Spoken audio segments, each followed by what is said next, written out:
Nice. We are live. We're live. Ladies and gentlemen, cats and dogs, and chimpanzees of all ages. Jeez. How are you feeling, Rob? With my hands. I'm feeling great. I feel fantastic. You sound better. You sound a lot better. Yeah, I would say I feel 100%. I don't feel sick at all.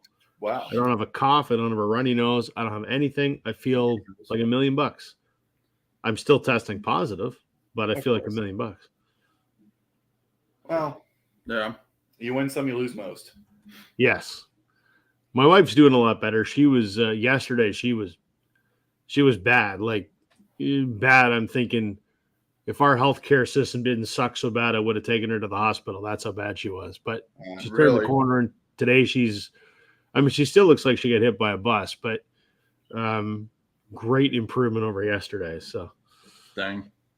Yeah, COVID's a bitch, man. Yeah, I'm a child. I'm laughing. I'm like, dang. Like Rob just said, his wife looks like she got ran over by a bus.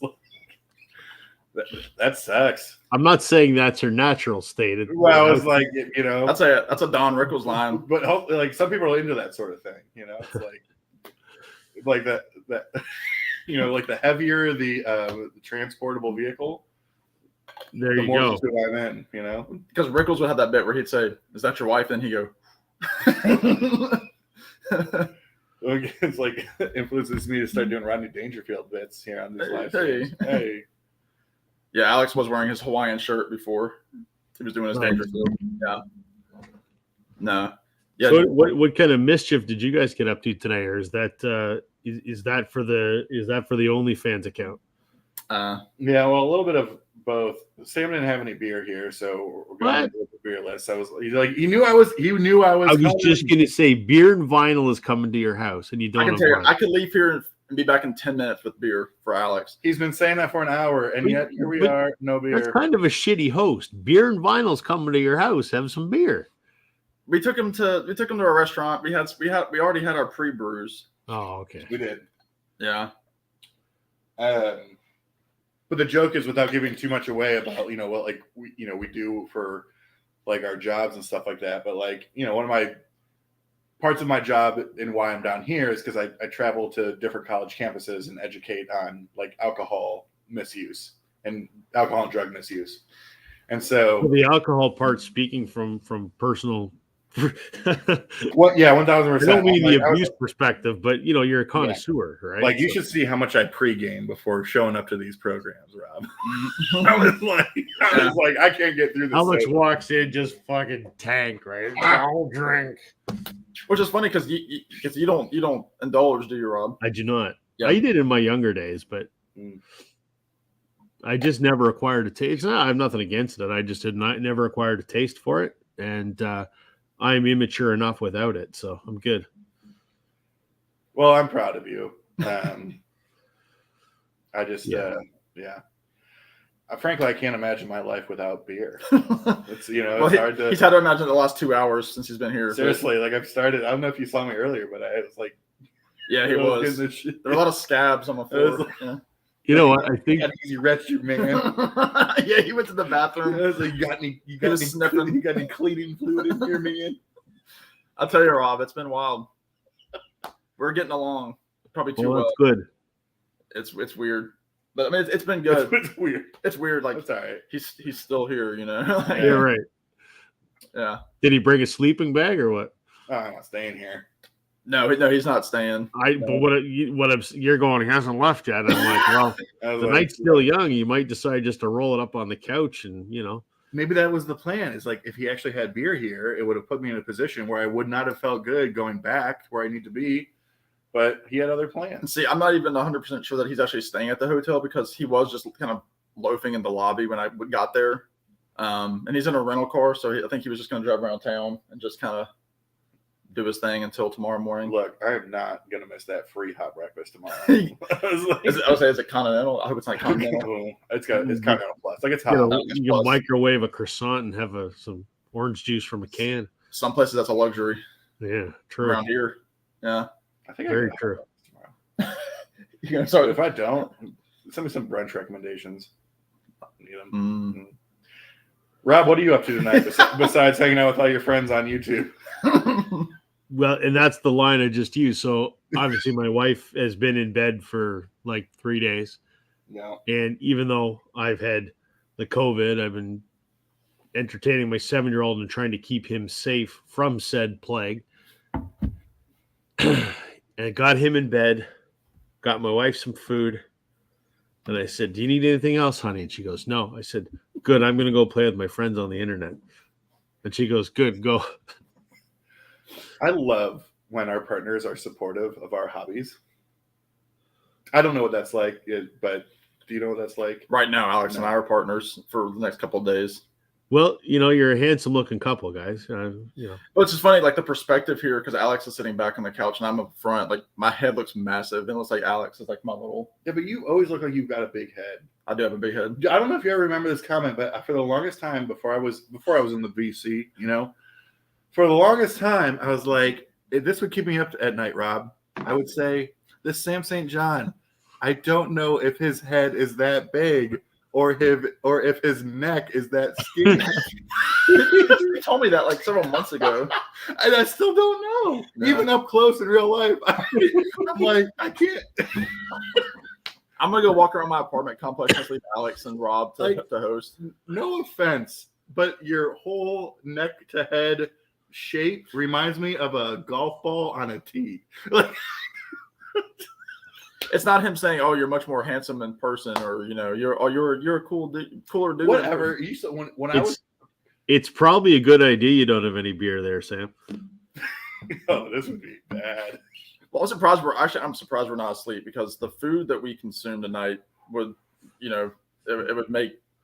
I don't know.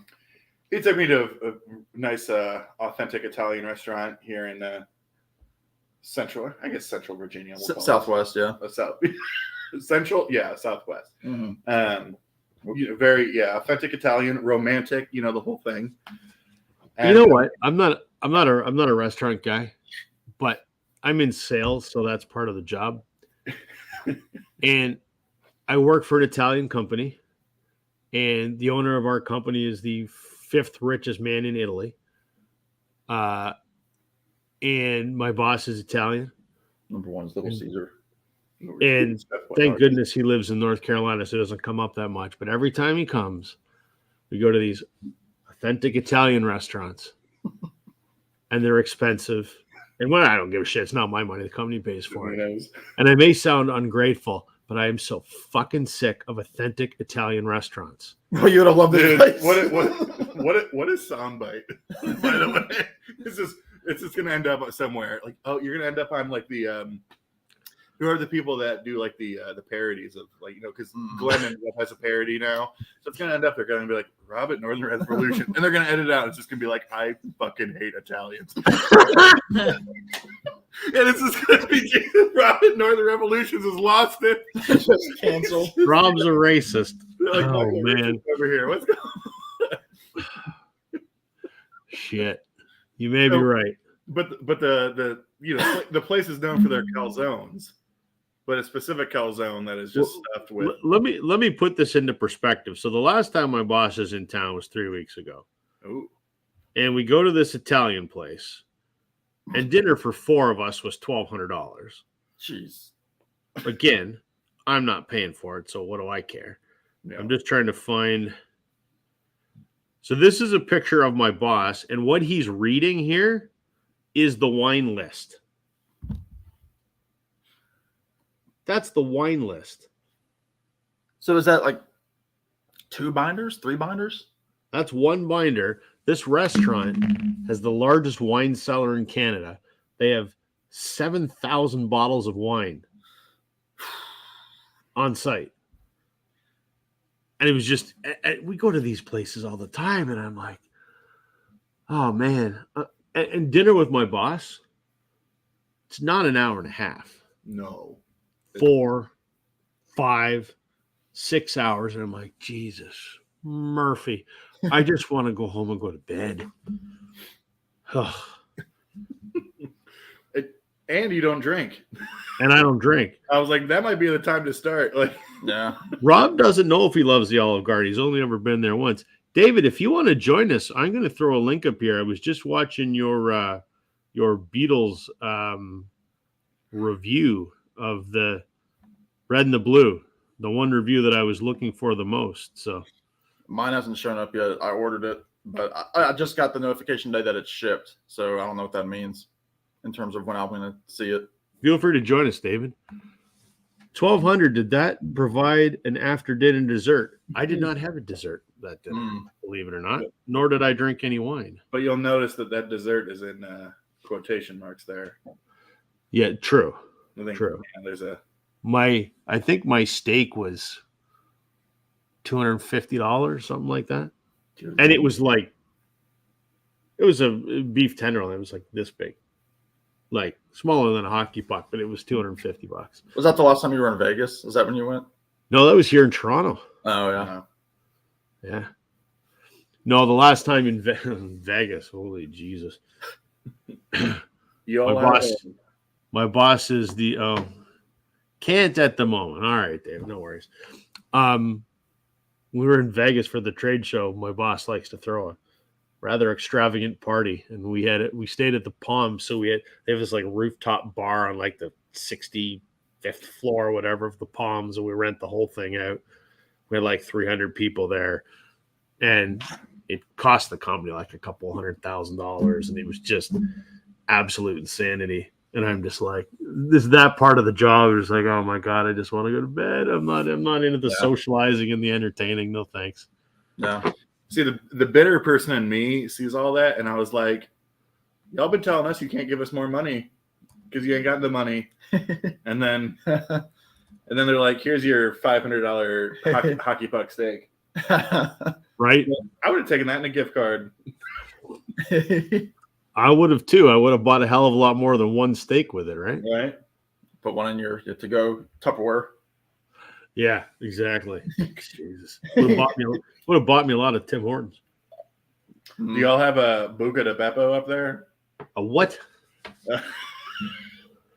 A Buca de Beppo. What the hell is that? All right. So this is like the Olive Garden plus Italian chain restaurant. But but it's like quote unquote fancier than like Olive Garden, but it's just a chain, and their whole like shtick is like, oh, it's family style, so we're different. Yeah, interesting though. That it doesn't sound like it would be in. I mean, they're like a pretty like well-known thing, but they might not be in Canada. Do you have? Never heard of it. But it's also a big city thing. I've never heard of it. So if they don't have one in Toronto, my guess is that it sounds like a Family Guy reference, like imitating an Italian. Yeah, that's kind of the thing. If like it sounds like a joke, like the gabagool. I thought you were being a smartass. I really did. No, it's hard to tell sometimes, right? Especially in person. Yeah. See, now I'm curious. Be like Buca de Beppo in Toronto, in Canada. Since you're there in person, does Sam look as good in person without all the hair and makeup on as he does on camera? Well, yeah, and Sam's also on this like fresh confidence train too, which there's nothing more attractive than confidence, as we know. So it's like, he's like been like losing some weight, and like he's down in weight. He's got like these dates lined up all the time. He was telling me earlier stories about what, dare I say, this is a Glenn word and not a me word, but like, he was basically like, look, I've been a slut this year. That's not what happened. And I was like, Glenn's also called me a slut. No, I called him Dave Grohl, and then we brought up Glenn, and that word came out. Yeah. That'll do it. I'm telling you, like, if you didn't have COVID, if you were here too, Rob, it'd be a time, eating calzones and listening. Well, that sounds pretty good. Well, again, this calzone, it's literally, I told Alex, I think it was invented by a couple of drunk college students, and the place that we went to was created by college students who are now in their 60s. But it's buffalo chicken tenders, which I know you like a buffalo wing. Ooh, absolutely. It's buffalo chicken tenders and essentially it's like a full pizza just flipped over. I mean, it's a big calzone and mozzarella cheese and ranch dressing, and like there's nothing about it that's like, how dare they do that? It's like okay. It's a pretty solid sounding idea. Well, Alex, Alex put it on social media. If you follow Alex on social media, but I do. There are pictures. There are images. They're very graphic. Yeah, I would. They're blocked for only certain friends. Oh gosh, Not made for children. yeah. So, but no, it was good. And tomorrow we have a record show in the early afternoon after Alex's business is over, and we'll hopefully get some finds together and show y'all what we get. You guys looking for anything in particular? No, this show.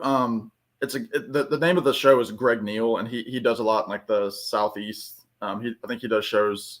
He does shows as far north as like maybe West Virginia, but he goes down to Charlotte quite a bit, and he does a few in North Carolina, a few in Virginia, maybe South Carolina. Maybe he might touch that, but he comes around here about 3 times a year.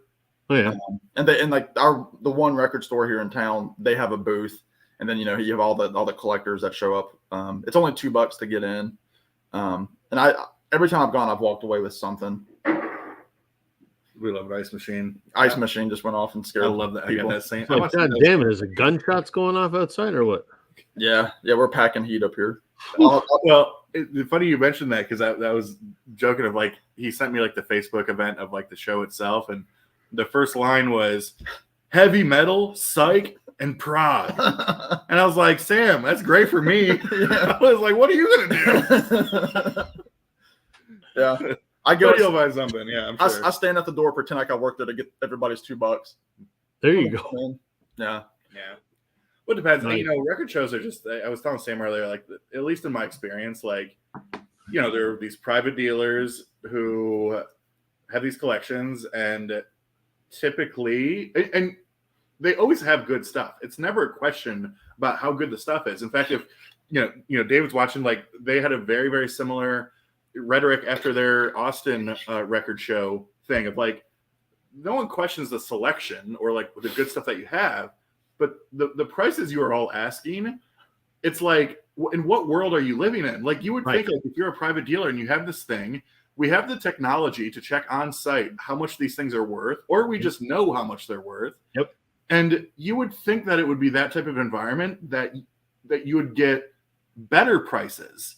Right. And I know that a lot of times it is like a matter of like, we'll just offer them. Like sometimes if it's $100 record, you could offer them $50 and who knows? Right. But also that feels dirty too though. Yeah. Because it's like, well, why don't you just price it for what you would, you know what I mean? Like, I don't know. So we'll see. I have no doubt there's going to be some great selection, especially if they're highlighting those genres that I'm all very well into a lot of those. Yep. But it all depends on pricing and what they're asking for some stuff. Well, I told Alex, like there's one guy, the last 2 times I've been there, he's set up in the same spot, and he's had like the deluxe Vinyl Me Please version of Sweetheart of the Rodeo by the Byrds. Right. And every time I've gone, I'm like, ooh, like maybe this is the time I'm going to get it. And I look at it, I'm like, $120, whatever it is. And then I pull up on Google and I'm like, it's showing $60 new from, I'm like, if I really want this, I can order it there brand new. I mean, his is, I think if I remember, it was still sealed, but still. And I mean, you do have people that are traveling on these shows. I mean, you're going to have vendors there from North Carolina, from South Carolina that are there locally, like Richmond, Virginia Beach.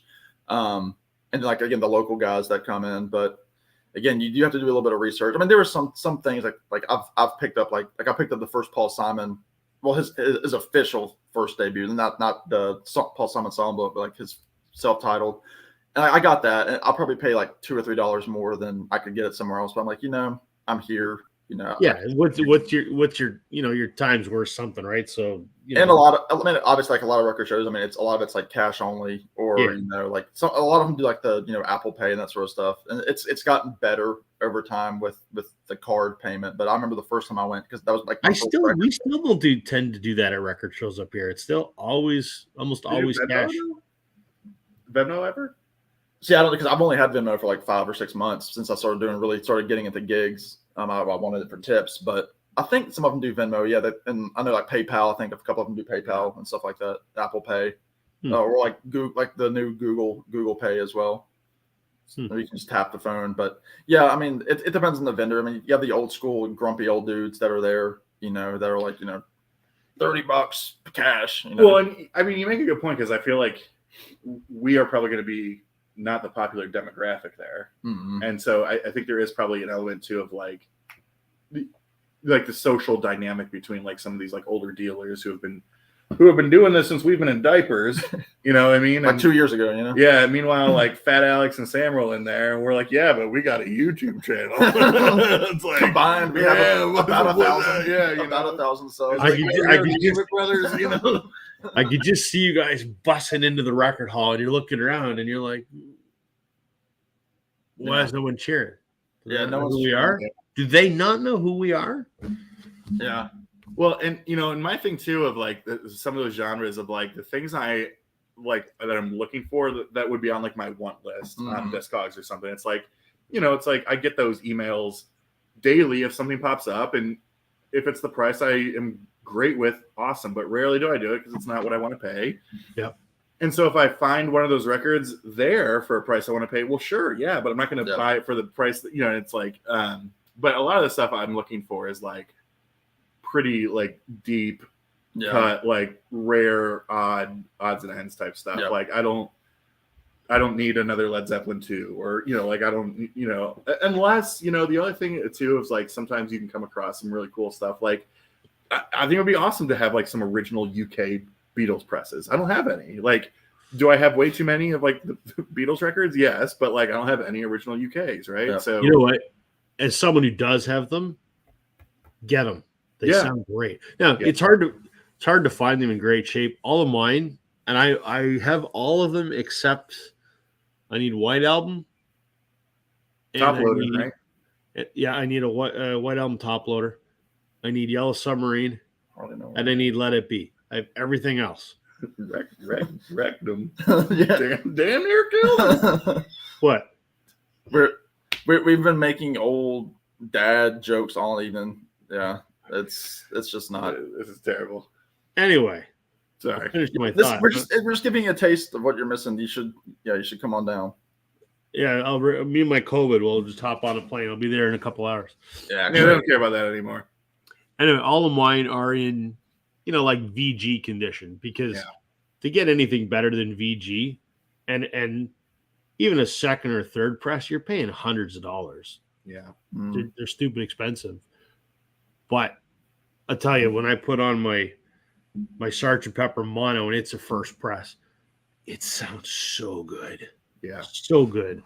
You know, there's a few cracks and pops because it's a 60-year-old record and it's not near mint, but to me, there's something about, and I've said it before, that's the original artifact. You know, the ones we have in North America, they're original to hear, but to me, they're not what the band put out. They're bastardized, yeah. Right. So I want the original artifact from their home country. And I love those. I still got to find, like I said, the last 3 that I'm looking for. But Canadian Beatles question for you. So I did my like epic record haul video last weekend from when I was up visiting my friend. And so my friend's dad is huge like Beatles collector. Right. At this point in his collecting, all he collects are either super rare international pressings. Right. Specifically looks for original Apple promos of like 45s and like all this like niche stuff of like that song was only released in mono in the Netherlands, like right, you know, like it's the double A side only in Spain, like right, that type of stuff. But recently, his recent pickup he was showing me was an original Japanese Let It Be. That was the box set, because it was released as a box set originally everywhere. I think, was it except the US or except North America and Canada? Go get yours.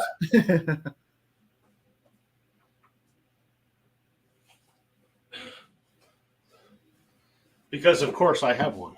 Of course. So it was originally released in Canada as a box set then. Yep. Okay. Absolutely, yes. Yes. And it has like the little like table tray thing that like pops up, like holds like the booklet and stuff, right? Yep.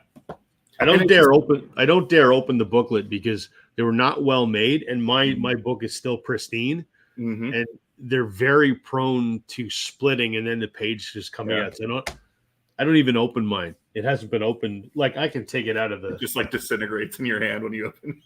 Some of them have, yeah. So, yeah, they were done this way in a lot of countries, just not the States. So the American first press is a gatefold, rather than the. because that's a worthy substitution. Damn near. Yeah. And so that was like, because The other thing that was those known, fetched money. the trays in these just disintegrated too, because They're not.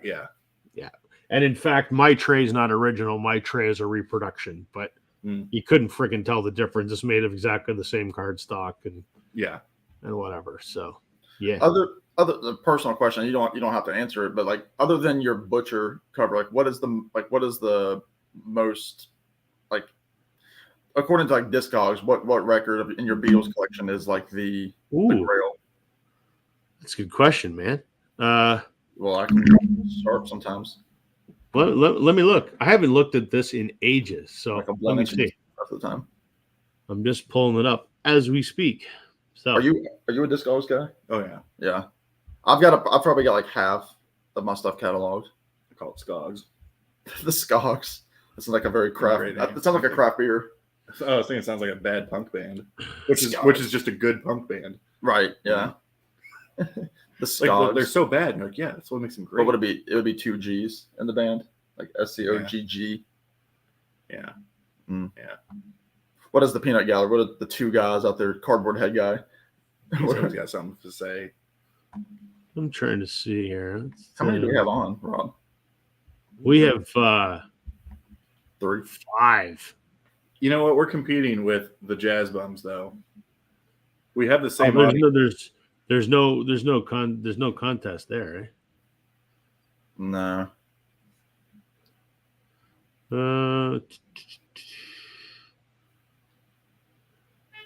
Don't worry, I just liked the stream from my phone. That caused 6 watching.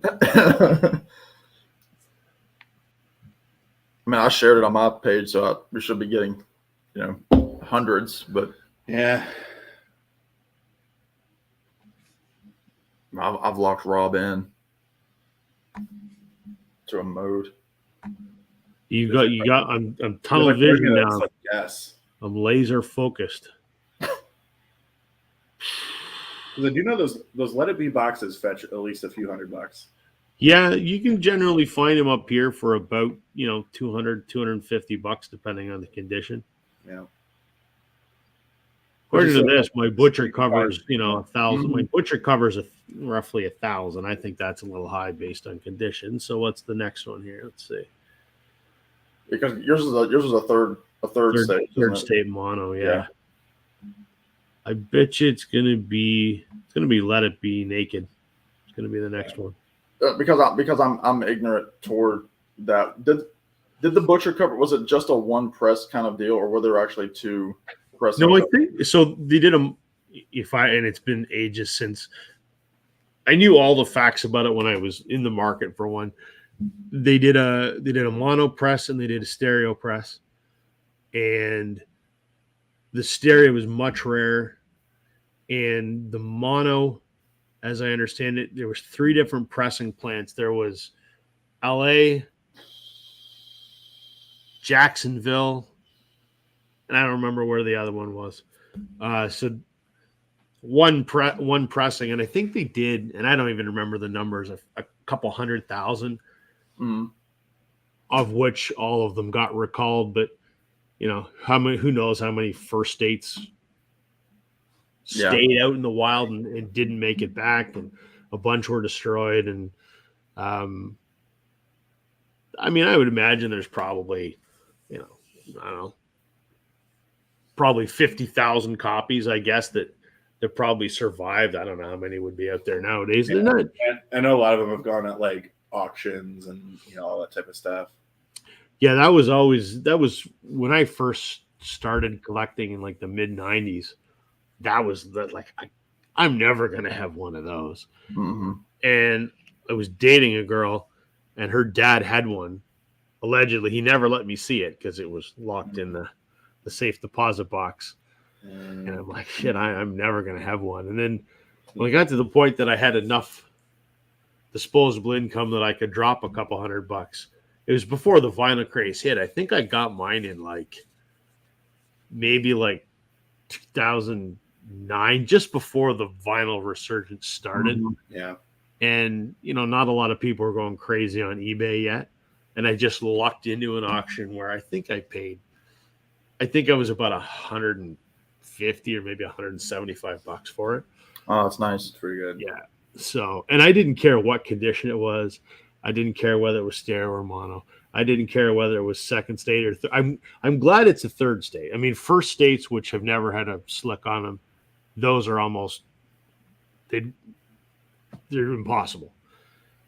And the second state ones which have the slick on it, I can't it's cool, but you got to look really closely to see the little shadow of his turtlenecks. It's like, what's the point? I want one that's been peeled. Yeah. Right? Because that really tells the story. You can see it. You know what it is. So I wanted a third state, and I was lucky I got one. I didn't give a shit what condition it was. Right. in. Would you have trusted yourself peeling your own? No. Yeah. No. Absolutely not. Because can you imagine you find one and you F it up? No. Oh my God, yeah. No. Like I would. So fun fact, you're mentioning L.A., Jacksonville. The other one, I don't know. Sometimes it might have been Scranton. Yes, that's what it is. But and there's a little number on the back that the number on the back will say which one, or like denotes which one it is. But what's fascinating is that depending on the pressing plant differs the type of glue that was used on the cover. So those that came from the LA pressing plant use a much stickier holded glue, and so those peels are like horrible. Wow. Because it was so it was so glued on there. So it's almost like, well, yeah, if you're gonna peel it, it's a lot easier to peel like a Jacksonville or whatever than a LA one because of the glue that was used out there. Mine's an LA one, and it's it's fine. It's reasonably peeled. There's I actually kind of like that part of the slick is still on there, so you can see that it's still on there. Yeah. There's little pieces of the cover that are missing because when they tried to peel but I think it all adds to for me it adds to the charm and it adds to the appeal of it. So yeah. I know Harvest, Noble Records, they had one recently. But it was a second state, and I'm kind of like you. Like, why would I want to pay $400 for this thing when I've got a copy of Yesterday and Today with that cover? Like, why do I? Right. I've got the suitcase. Like, I don't need that again. Yeah. Right. And it's there, but like again, like I'm not going to display. You can't enjoy it. I don't really want to frame that because again, like the passerby, like I would rather just frame a reissue of the butcher cover than frame an actual butcher cover with that sticker on it. So I don't even want to frame my butcher cover. It's in a sleeve in the stack right beside my trunk covers of Yesterday and Today. Ooh, why is that? Because I want to be. I have some records hanging on my wall that are autographed. Like there's some LPs there that are signed. Who signed your Moondog Matinee? Robbie Robertson. Ooh. Yeah. I didn't meet him. I bought it signed, but it is authenticated. So, yeah.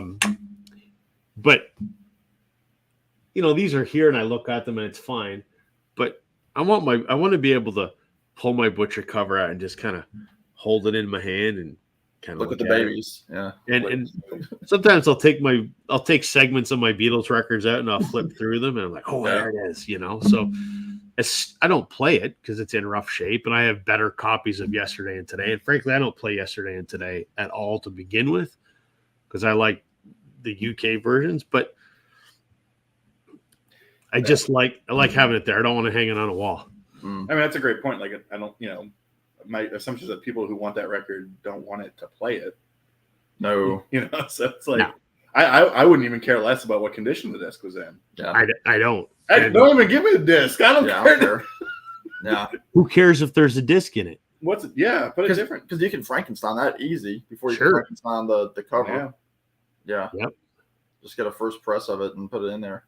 Mine actually has the original inner sleeve too. It's an ad sleeve that advertises a whole bunch of other, and it's split on all the sides. I don't give a shit.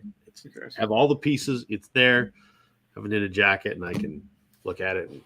But I would do that same. I would buy like whatever that reissue is of the butcher cover, and then just frame the reissue cover because I feel like that would be like that's more of just a signal of like representing the symbolism of the record, opposed to I don't know if I actually I'm with you, Rob. I think if I had an actual butcher cover, I would keep it in my collection, like anything else, because I don't have like a grail. I don't. Yeah, I don't have. Well, like I don't have like a grail section. You know, like there's everything over this amount of money. You know, that'd be interesting if somebody does have a grail section in their collection. Because I mean, Alex is just seeing. I mean, he's seen my collection in person for the first time, and we were kind of talking about Steve at All the Worlds of Stage. Who we both like him a lot, but just his format of putting like deep purple, or maybe putting like Alice Cooper in A, or Eric Clapton in E, like whatever. Like it's wrong. We all know it's wrong. Terribly wrong. Okay, but here's the question, Rob. Because this is something you do. Do you put your Beatles solo stuff in your Beatles section after the Beatles, or are they in ST for Star? Okay, but will you wings it with McCartney? Yes. Okay. I'll do that too. I'll put wings with McCartney. Yeah. So this is the way my collection is organized alphabetically by artist, and Eric Clapton would not be under E; it would be under C for Clapton, of course. And it's within each artist. It's chronological. So if I have an artist's entire discography, then it's the order that their albums were released. The only exception to all of that is before A is my entire Beatles collection. Yeah. So Beatles are always Beatles, and then it goes A to Z. And my Beatles are chronological. So I have my UK first pressings, chronological. Then I have my Canadian first pressings, chronological. Then I have all the modern stuff from, live at the BBC anthology all the way up to now, including the remasters and all that kind of stuff. And then it starts A and goes from there. So let me ask, because I did a little bit of, I had some CDs that were out that I put away today, and some of them were like the Tom Waits reissues, for example. I know that's not relevant to who it is, but like I already had his 2 albums, Swordfish Trombones and Rain Dogs, but I just got the reissues of those albums. So like if you were to get the reissues of those albums, are you going to put those next to your old ones, or are you going to put the old ones first, and then like are you going to have like this whole like for Beatles, like a ton of Sgt. Peppers together? No, so like I said, how I did my Beatles.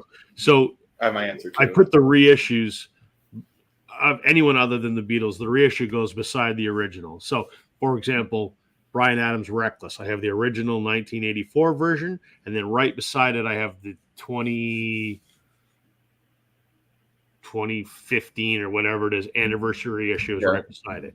Yeah. Or an example that Alex can relate to, Taylor Swift. I'll have Fearless, and then I'll have Fearless Taylor's version right beside it. Then I'll have Speak Now and Speak Now Taylor's version right beside it. So I fall somewhere, and so here's my caveat. I agree with all that outside of the Beatles thing, but I think that's a very probably specific Beatles collector niche there, which is great. But I do have, at least in the Beatles, I go Beatles and then Beatles solo, and then move on to that's fair. I'm not a huge Beatles solo guy. I love Lennon's solo stuff. The rest I could really, whatever. Yeah. Because your favorite Lennon is rock and roll, right? Oh, I love it. Yes. Yeah. And I say this too, of like I don't have an immense Beatles solo. Mm-hmm. It's like I have it's like I don't need like pipes and beats. I might have a dozen, maybe. You don't need Ringo the Fourth or Bad Boy. I don't. I think I do have both of those. Okay, I have Smell the Roses or Stop and Smell the Roses. Yeah, that's McCartney. Yeah, but here's how I would do when there's like reissue or duplicate copies, because I do have a fair amount of things I have duplicate copies of, and 99% of that is because they were like bargain bin stuff, and it's like this is not from a standpoint of like look how many copies I have, but like if I see the White Album in a dollar bin, I don't care if it's incomplete. I don't care if it's scratched to death. Worst case is I can sell it for 5 times more money and get a couple beers. But right. It's like not here. Just not here apparently. And so I'm heading to Walmart. What I'll do is like I will line up, and I do not put duplicates in my shelves. I will put whatever my preferred listening copy is in the shelf. Sometimes that might be the original, or sometimes that might be some, like the mono reissue of like Revolver or something that came out several years ago. Unless it is a MoFi, and I do have a MoFi bin separate. However, that changes if there are cover variants. So all of my Taylor Swift Midnights are in one after another because they're different covers. Here's the important question, mm-hmm. and I know the answer because I did it the same way. You've got obviously have them in order, so the clock face is in order as you move through those 4 records, right? Obviously, I'm not a okay. Well, he's not an idiot. Do I look like a child? I don't know. And you know what? The 7 people that are watching this have no fucking idea what you and I are talking about. No, well, I'm one of them. I'm sitting right next to the guy, and yeah. Well, and there are though, those are things of like we've talked about, like the cover variations throughout history, and obviously Taylor Swift is like the recent one. But actually, Rob, did you see what Dirty Honey is doing? No. So Dirty Honey, for their new record that I think came out yesterday. It came out this week or last week. I'm gonna have to pre-order it. Fucking that means pay shipping. God damn it. They worked with some fancy artist who did like some kind of like ridiculous special spray fancy. I can't even explain it. It just looked really cool, and was like, there are so many hundreds of these, whatever the number was, that are going out to completely random record stores. Let us know if you find one. So like one of the very like an alternate cover, but like a very, not like when and this is no disrespect to the band, but like when the Red Hot Chili Peppers were doing like their recent album, and like you go on their website and they had 42 like variants. It was like, do you want the indie variant, the website variant, the box store variant? It's like ongoing, and they just advertised all of them. These were like, no, these are specifically like illustrated differently or whatever it is, or like some super artsy stuff, and they're going to be completely random across the world. So like people in like Germany were finding them. Very Willy Wonka type shit. Okay, so a couple things about Dirty Honey. Dude, the autographed Dirty Honey record that I sent you. Yeah. Do you know how much they're selling for on eBay right now? How many beers can Alex get? Well, the cheapest one that I see listed here is $170. Yeah, is it selling though? 170, 230, 275, 206, 343. Oh, here's John. Hold on. Where's he walking to? Who knows? There he is. Oh, gosh. That's right. Doing, Neighborhood patrol over here. Got the pooch out. There you go. Putting the poo in pooch. I'm excited for this Dirty Honey that you're talking about, Alex. I'm going to have to see if I can track one of these down, man. Yeah, I mean, Poo and pooch. You just not What the hell does that mean? Quite deep. I have to think about that for a minute. Yeah. Just look, and finally, look, I'm being stalked. Did you see this? They did a splattered variant of the first album. When was that? Newberry Comics. Oh, yeah, Newberry does some cool stuff. Man. But they're saying, and I think that Dirty Honey show in Columbus is it's like a month now. It's like 3 or 4 weeks.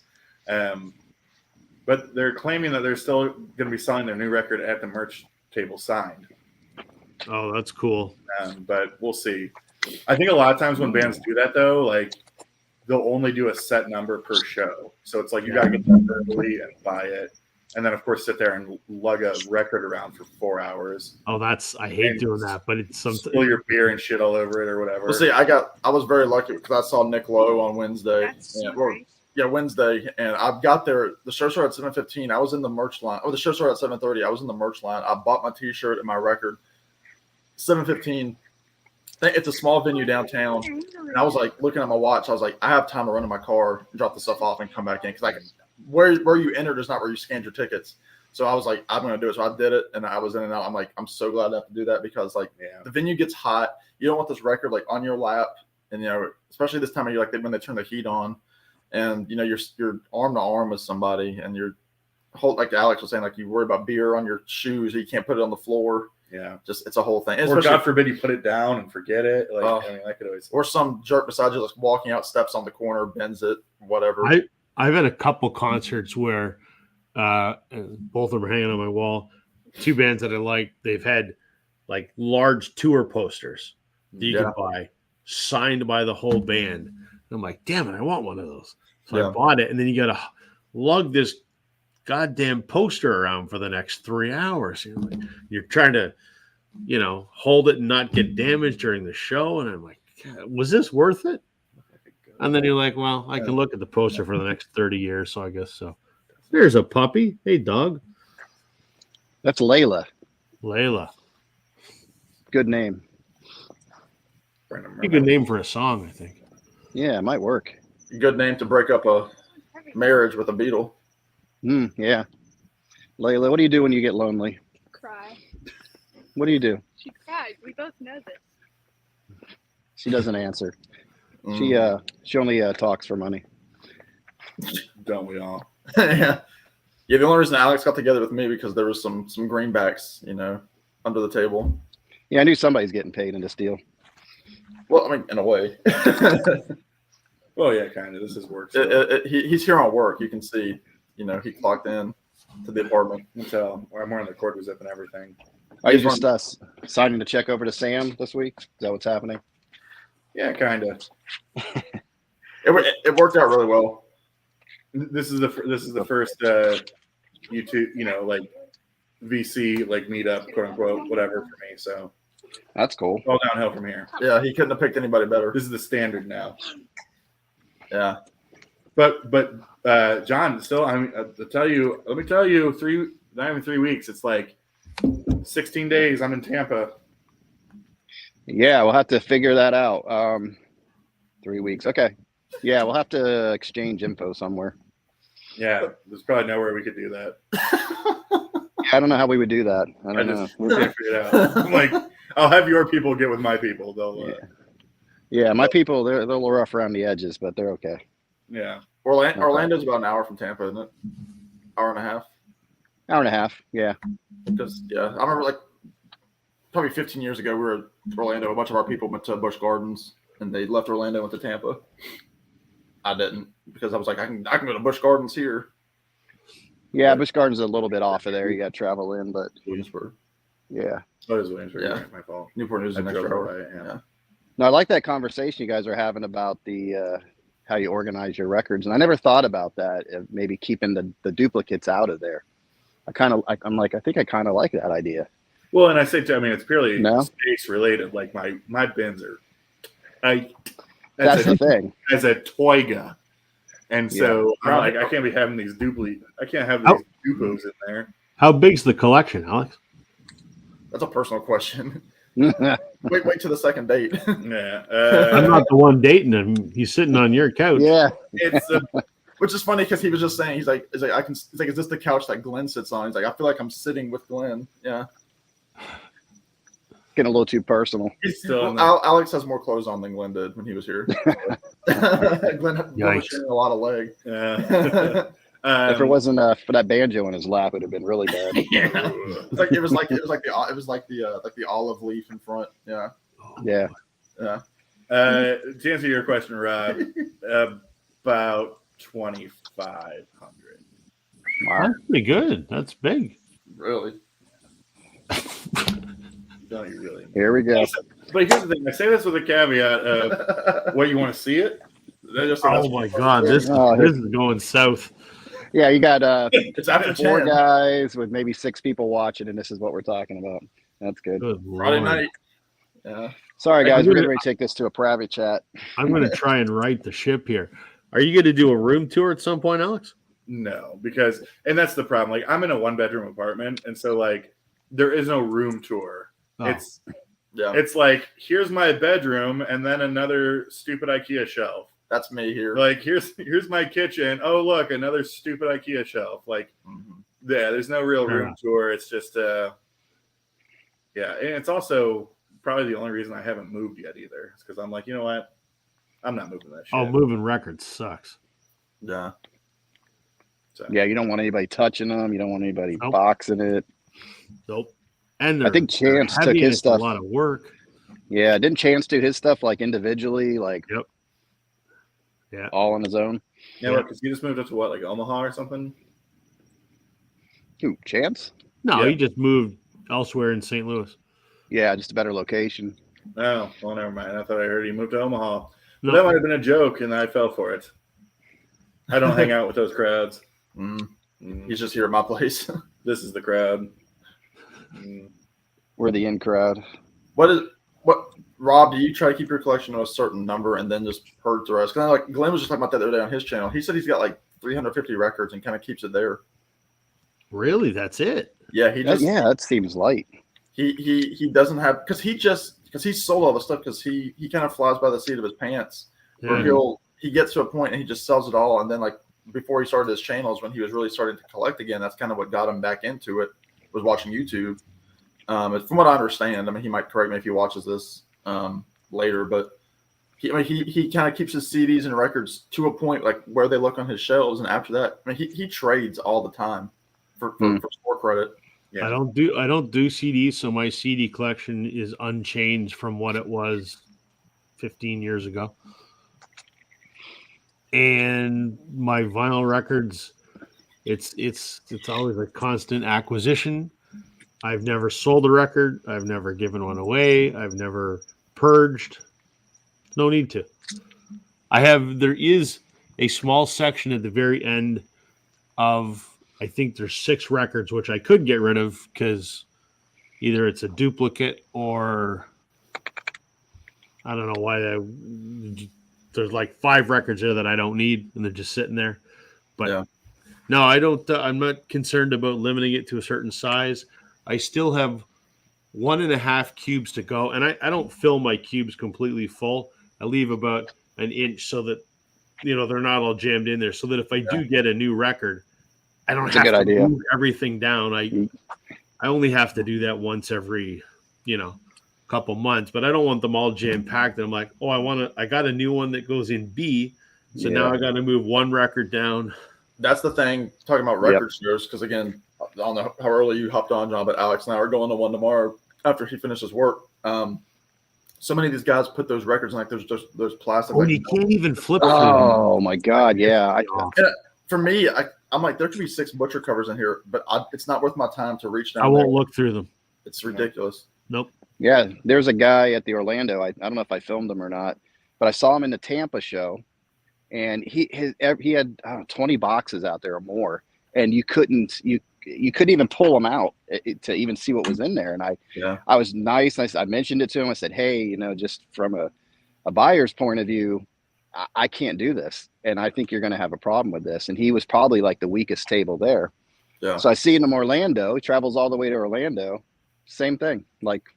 And I could see people like trying to pull the damn thing out, and they're like, ugh, and they walk away from the table. You could tell they probably weren't in great shape anyway. Yeah. All the tops are beat up, and just one of those things. So that's an interesting topic. So when I go to a record show, and I haven't been to one in a little while, there's 3 things. If I go to a table and one of these 3 things are there, I won't even bother looking at their crap. Number 1, if it's not in sleeves, I'm not looking at it. Really? It's probably shit and they're not taking care of it, generally. That's a good point. Number 2, if the bins are so tight that I can't flip through them, like if I have to, I'm digging, I got to pull it Get out out some pliers. See what it is. Yeah. Not, Like a little mouse. Rob's like a Right. little mouse. Yeah. and if it's not priced, I'm not any one of those things. I'm not wasting my time. I'm going to the next table. Yeah. You can almost tell when the expensive ones are going to be too, because they look really good. Like there's a lot of space. They are in the sleeves. You can see the prices on them, and the closer you get, And those the bigger ones the are price is. they're already sorted, and there's like a name tag sticking out for every band. And Yeah. Oh, there's one guy that had like the price sticker with like the grading and all that stuff on it. Then he had a separate sticker on every album with like details. And I'm like, and the album's like $75 a pop. So yeah. So you have all, but it's in good shape though. I like looking through those ones because you know, if I go through there and maybe it's expensive, but maybe I find one of those things that I've been looking for a while. Right. Yeah. You know, maybe that's the only record I buy at that show, but it's something I've been looking for a long time. So yeah, it's worth it. Yeah. Yeah. It's nothing like pulling that record up, seeing the one you want, and then you're looking over at that price sticker and going, okay, decision time. I said tomorrow I'm going to be like, my phone is going to be out with Google, like for half, like on Amazon and eBay the whole time while I'm looking at stuff. I mean, the stuff that like, again, is over $30. Wow, it's a voice crack. The stuff that's over $30, I'm going to be like, yeah. Like I'm gonna look, see if I can get this separate, you know, it's cheaper somewhere else, because just because it's there, you know, you kind of get caught up in the hype when you're there. Well, Mhm. yeah, it's actually funny because I do have, I'm one of these people that does have a, and for the most part, and granted, like I go to the same 5 or 6 record stores in Columbus where I'm from all the time, and they're all great. And they're all could easily be my favorite depending on the day, because they all specialize in something different and they all offer something. But like I do have a bit of a personal thing where if I go into a store, I have to leave with something. Yeah, I have that. Yeah. Yeah, and even if that something is, I don't have that yet. Even if that's something that's like, I'll go grab a trash from your dollar bin. To an extent, you know, it's like, unless I very specifically go in there and I'm like, hey, did you all get this new thing? Oh, you didn't? Okay, cool. I'll check back. Yeah. But if it's just like, if I'm just going in casually, like browsing, shopping, it's like, especially if I don't come out with something, I feel like I haven't tried hard enough. Yeah. Yeah, and what I'll say though too is like, that's only, I think, for the stores I go to because I trust them and I'm used to those stores. If I go to if I go to a random like antique store in some like small city or something where I'm going to be dropping, you know, $30 on Captain and Tennille, no offense, then I'm not going to do it. But like, you know, for like a lot of the places I visit, you know, they're mom and pop stores. They're the size of, you know, the living room sort of thing. And like, you know, you want to support them. And it's like, I might not have found something like there's always something there that I can add to my collection, even if it's a $3 to $5 record, because that's another video topic is we've been socialized to believe that if it's a $5 record, it's trash. I have a lot of Jackson Browne records that say otherwise. Yeah. Yeah, like they're all $5 records and they're great. And you can also, Well, it's funny. A lot of people talk about that Venus and Mars album, the, you know, McCartney, and they love it. And I find that for like $3, $4. I don't know if it's an album for me. I don't think I've even listened to it, but people that love like Linda Ronstadt, I mean, her stuff. I mean, yeah, like Rob. I know Tony too from the Trunk. That's his Billy Joel run, and you know, like you can find her stuff all the time, anywhere. Again, at the mom and pop stores, and even like at these like antique stores. Just because they're selling them for $3 because it's an antique store, you're looking at it like this record doesn't have any spindle marks on it. You know, it doesn't have anything. But just because it's Linda Ronstadt, it was mass produced in the 70s. And the same with the Jackson Browne stuff. Like Jackson Browne, like I started getting his stuff. I'm like, I can collect all of his stuff on vinyl, and I can buy all his albums for under $200 probably. Oh, easy. Yeah. So, even the new, with the new stuff included. Yeah, and he's, man, and we talked about this, Alex, but he's all over those early Warren Zevon albums. Him and the Eagles, man, and Linda Ronstadt, man, it's some good. I'm like up through the 90s now in Warren Zevon, and you know the late 80s, early 90s, a little rough for me with him. Yeah, that early stuff. Those decades were not kind to him either. Yeah, but then the getting into the early 90s where that Mr. Bad Example. Mr. Bad Example, yeah. Oh, that's a good album. I'm right back into it. But yeah, I got a Linda Ronstadt today for $5. It's that one where it's the one where it has a Warren Zevon song on it. The where she's on the, which one? Either the major one she did was Poor Pitiful Me. I think she also did Mohammed's Radio. Oh, I like that song. And it's off his Asylum debut. She's like on the beats or something. She's kind of turned. She's not wearing a bra. It's awesome. Yeah, it's good stuff. I can't think of it. I can't think of the name, but there's a Warren Zevon song on there. And one of his songs, I'm listening, and I'm like, you hear this crazy voice in the background. I'm like, that's wild. I look it up. It's Lindsey Buckingham. Oh, wow. Yeah. So he's got so much. I like just looking up in Wikipedia. There's so much stuff in there. If you listen, you mentioned Lindsey Buckingham, like on that. I mean, again, completely different, but the "She's the One" soundtrack, Tom Petty again, because I've got to bring up Tom Petty. That the first version of "Walls" on that album has Lindsey Buckingham doing the high part, and it's just Really? like, it adds so much to it. Kind of like I guess that's the circus version on that album. Yeah, it's Lindsey on the background. Yeah, And I had no idea. That was that super fancy limited record store day exclusive record, right? That was never reissued ever again, right?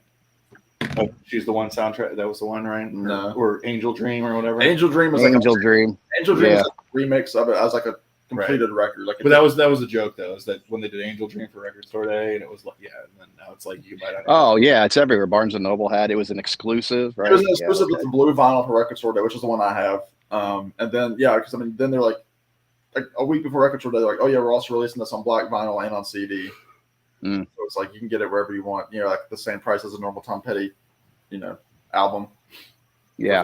Did you find the album, Rob, or you have to look for it? I thought I had it, but I don't. I know the one you're talking about. Yeah, she's wearing like a white top. I've seen the album. I know. As soon as you said the beach and Yeah. So I now have 2 Linda Ronstadt albums. Thank you very much. I think I got about 8, and I got the stuff she did with the Stone Ponies. I would like to have that one. Good video, like discographies you can complete for cheap. Like, yeah, that's a good idea. That's pretty cool. Idea. That could be a Wednesday night thing. No, it's on. Yeah, as long as stay tuned. Yeah. But seriously, who else?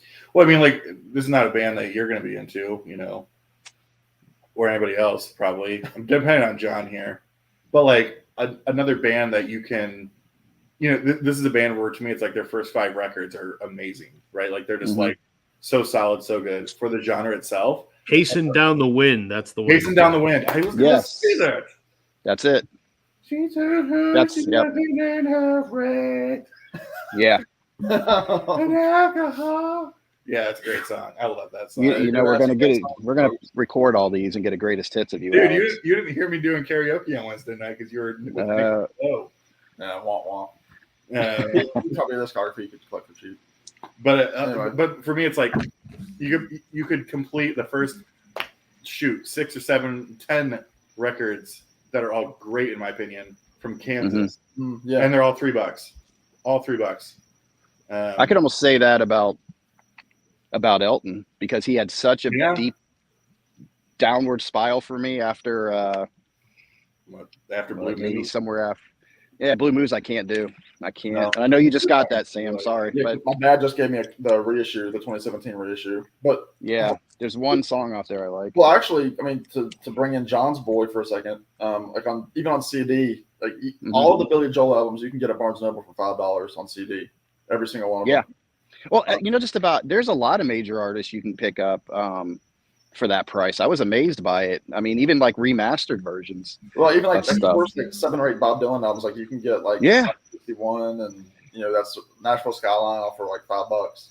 Yeah, so that's pretty cool when they do that, and they had that for about 2 weeks at the Barnes & Noble near me, and they sold those $5 ones out quick. It's now they're at the $7.50 ones or whatever. Yeah. And nobody's touching those. They're like, nope, I'm waiting for those $5 to come back. Yeah, which is crazy because $7.50 is still an incredible price. Yeah, but like you said, you saw it at $5 at one point, and then yeah. And I checked Walmart today too. There are no $15 records yet, so not happening. And it's probably all Carrie Underwood Christmas albums. Yeah, Mariah Carey is out there. Carrie Underwood, all the Christmas albums are coming out. BTS, yeah. The Grinch, yeah, everything's out right now. That's what's so mind blowing about these mega stores, like the K-pop collections that have become so like they're just taking up like Barnes and Noble. Target, Walmart. Yep. Everything like the books, the Funkos and like the CDs, the tapes, everything is like right there and taking up a huge. Like people are like that into it. Like really? Yeah. Before I forget though, Chris Stapleton came out today. I don't know if you guys are into him. But this album that's out, if you like Chris Stapleton, you gotta check this album out. It's a double album. Well, I thought you meant he came out when you said he came out. That's a big guy to come out. Oof. Well, you know, Hate to be his partner. Lordy. Could you shave the beard, Chris? Come on. No, but the album has the way 14 you two are tracks. looking at each other. I'm trying to like, just both Sam and I doing the head tilt. and I never talk about country music either. And here we go. But no, it's a killer album. 14 tracks, and every one of them is great as far as I'm concerned. So, you got to check that out.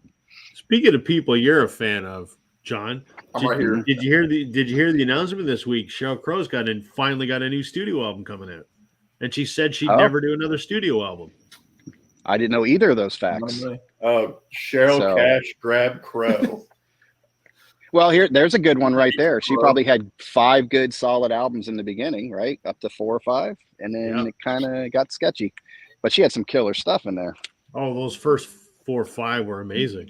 Yeah. Yeah, she just The what? You should have heard it in person. Oh man, I was just thinking about that great song she did with Kid Rock, your boy. Oh, yeah. Yeah. Unfortunately, I like the She song. did with Chris Rock. She was heading to church. So when's that one scheduled, though? Is it coming out like next year? no, it's coming out digital like in the next She decided to few join. weeks, I think. Ooh. Oh, But I okay. don't know if there's going to be a physical release or not. Yeah, I'd like to get her Christmas album on vinyl, actually. She's got a good Christmas album. Yeah, Did you see? Very. Speaking of, when they were teasing about the Tuesday Night Music Club reissue before they announced it, I commented on one of her Facebook pages that was talking about that, and I said, "While you're at it, maybe put out the Globe Sessions on vinyl." Hell yeah. And one of her management people under her official account said, "Stay tuned, ... So that might be coming out next year. Yeah, it's weird how some artists do that. Like Neil Young has no problem putting out vinyl constantly. Right. You see a lot of Beatles. I was thinking about when I was at Barnes & Noble. There's certain acts, but you see like one Billy Joel album. You see like maybe 2 Elton John albums. But then you have almost every Led Zeppelin album there. It's interesting how some artists make sure that vinyl's out there. Yeah. well, did you all happen to look at the Grammy the Grammy announcements today? No, I Couldn't care less. The fact, Yeah. and no disrespect, I don't know the girl hardly at all. Don't but you say it, Sam. not Taylor Swift. Okay, we're cool. Okay, but he knows Olivia Rodrigo. Uh, She is up against the Rolling Stones for the best rock performance. Are you kidding? There's nothing rock about her album. And people are yeah. like I saw Rolling Stone put it up because she's going up against "Angry" by the Rolling Stones. I'm like, For which one of her songs? Do you know? it was called about a homeschool girl or something like that. I don't even know, but somebody was like commenting, she's bringing back the pop punk of Avril Lavigne and stuff. No, I'm sorry. Avril Lavigne was never pop punk or whatever. She tried to have this attitude, whatever, but She was a skater boy. I can't do. Yeah, exactly. That She same said, album. "See you later, boy." BOY, BOI, right? Yeah, BOI. Hey, Alex, I had to pull this for you. Hopefully, you'll sing it again for me. Oh boy. This- Yeah. Rob, man, I don't know how. Look, I got that album and I didn't. You see some There's cowboy. there's a song towards the end. Sing What's that some song? picture for me, Alex. Yeah. what did she say that she was heading to church? And Yeah, what was he? And what on was he Sunday. doing? He was off to drink her away or something. He like was that. off to drink you. What was about the I just re-signed cocaine my and lease, whatever? but I might get kicked out of my apartment with my neighbors. They might be like, You're gonna meet him. I'm going to tell you why I bought that. I got to know, yeah, and how you kept it, because there's a song on there that's like absolutely filthy oh, for me and my standards. Yeah. I played it maybe twice, and this came out in I don't know, Early 2000s. 2000. I don't know when they pressed it on. Wait, you talking about the Kid Rock record still? Yeah. Yeah. Did that have no? When was American Badass? every day in this apartment. I know we're this is more Kid Anyway. Rock than what I want to talk about. Well, no, I have to defend myself why I own this record. Okay, let's do it. So I'm sure there's That's right. I will The say jury of your peers. we have siblings in the comment section here, and my brother Zach just outed me a little bit that Uh at some point in the mid to late 2010s or 2000s, mid to late 2000s, we had the Rock and Roll Jesus. He released an album called Rock and Roll Jesus, hmm which Yeah. I remember the title track was pretty good. I don't remember much after. I remember. Well, was that the first hit that he had? That where he had the little dude that was running around? that was Bong. No, that was before. That was Bong, bong, a bang, a bang. Yeah. No, Maybe that it's one kind of. Ball to the ball. Ball to the ball. Oh, well, give Yeah. us the deep lyrics. Yeah. Yeah. Tell me you've never listened to Kid Rock without telling me you've never listened to Kid Rock. What was the one that he did? He did one about like a. what was the My one name is.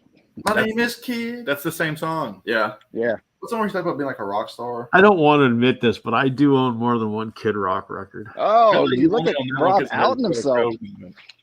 See, this is I'm what's not- great about the I'm VC. looking You can at be, Kid you can Rock. come out, Rob, and just talk about it. It's I great. can't. But But can I tell my story about why Yes, I own this let's go. record? you, I will shut Cowboy. you need That to. was the song, Cowboy. I'm a cowboy.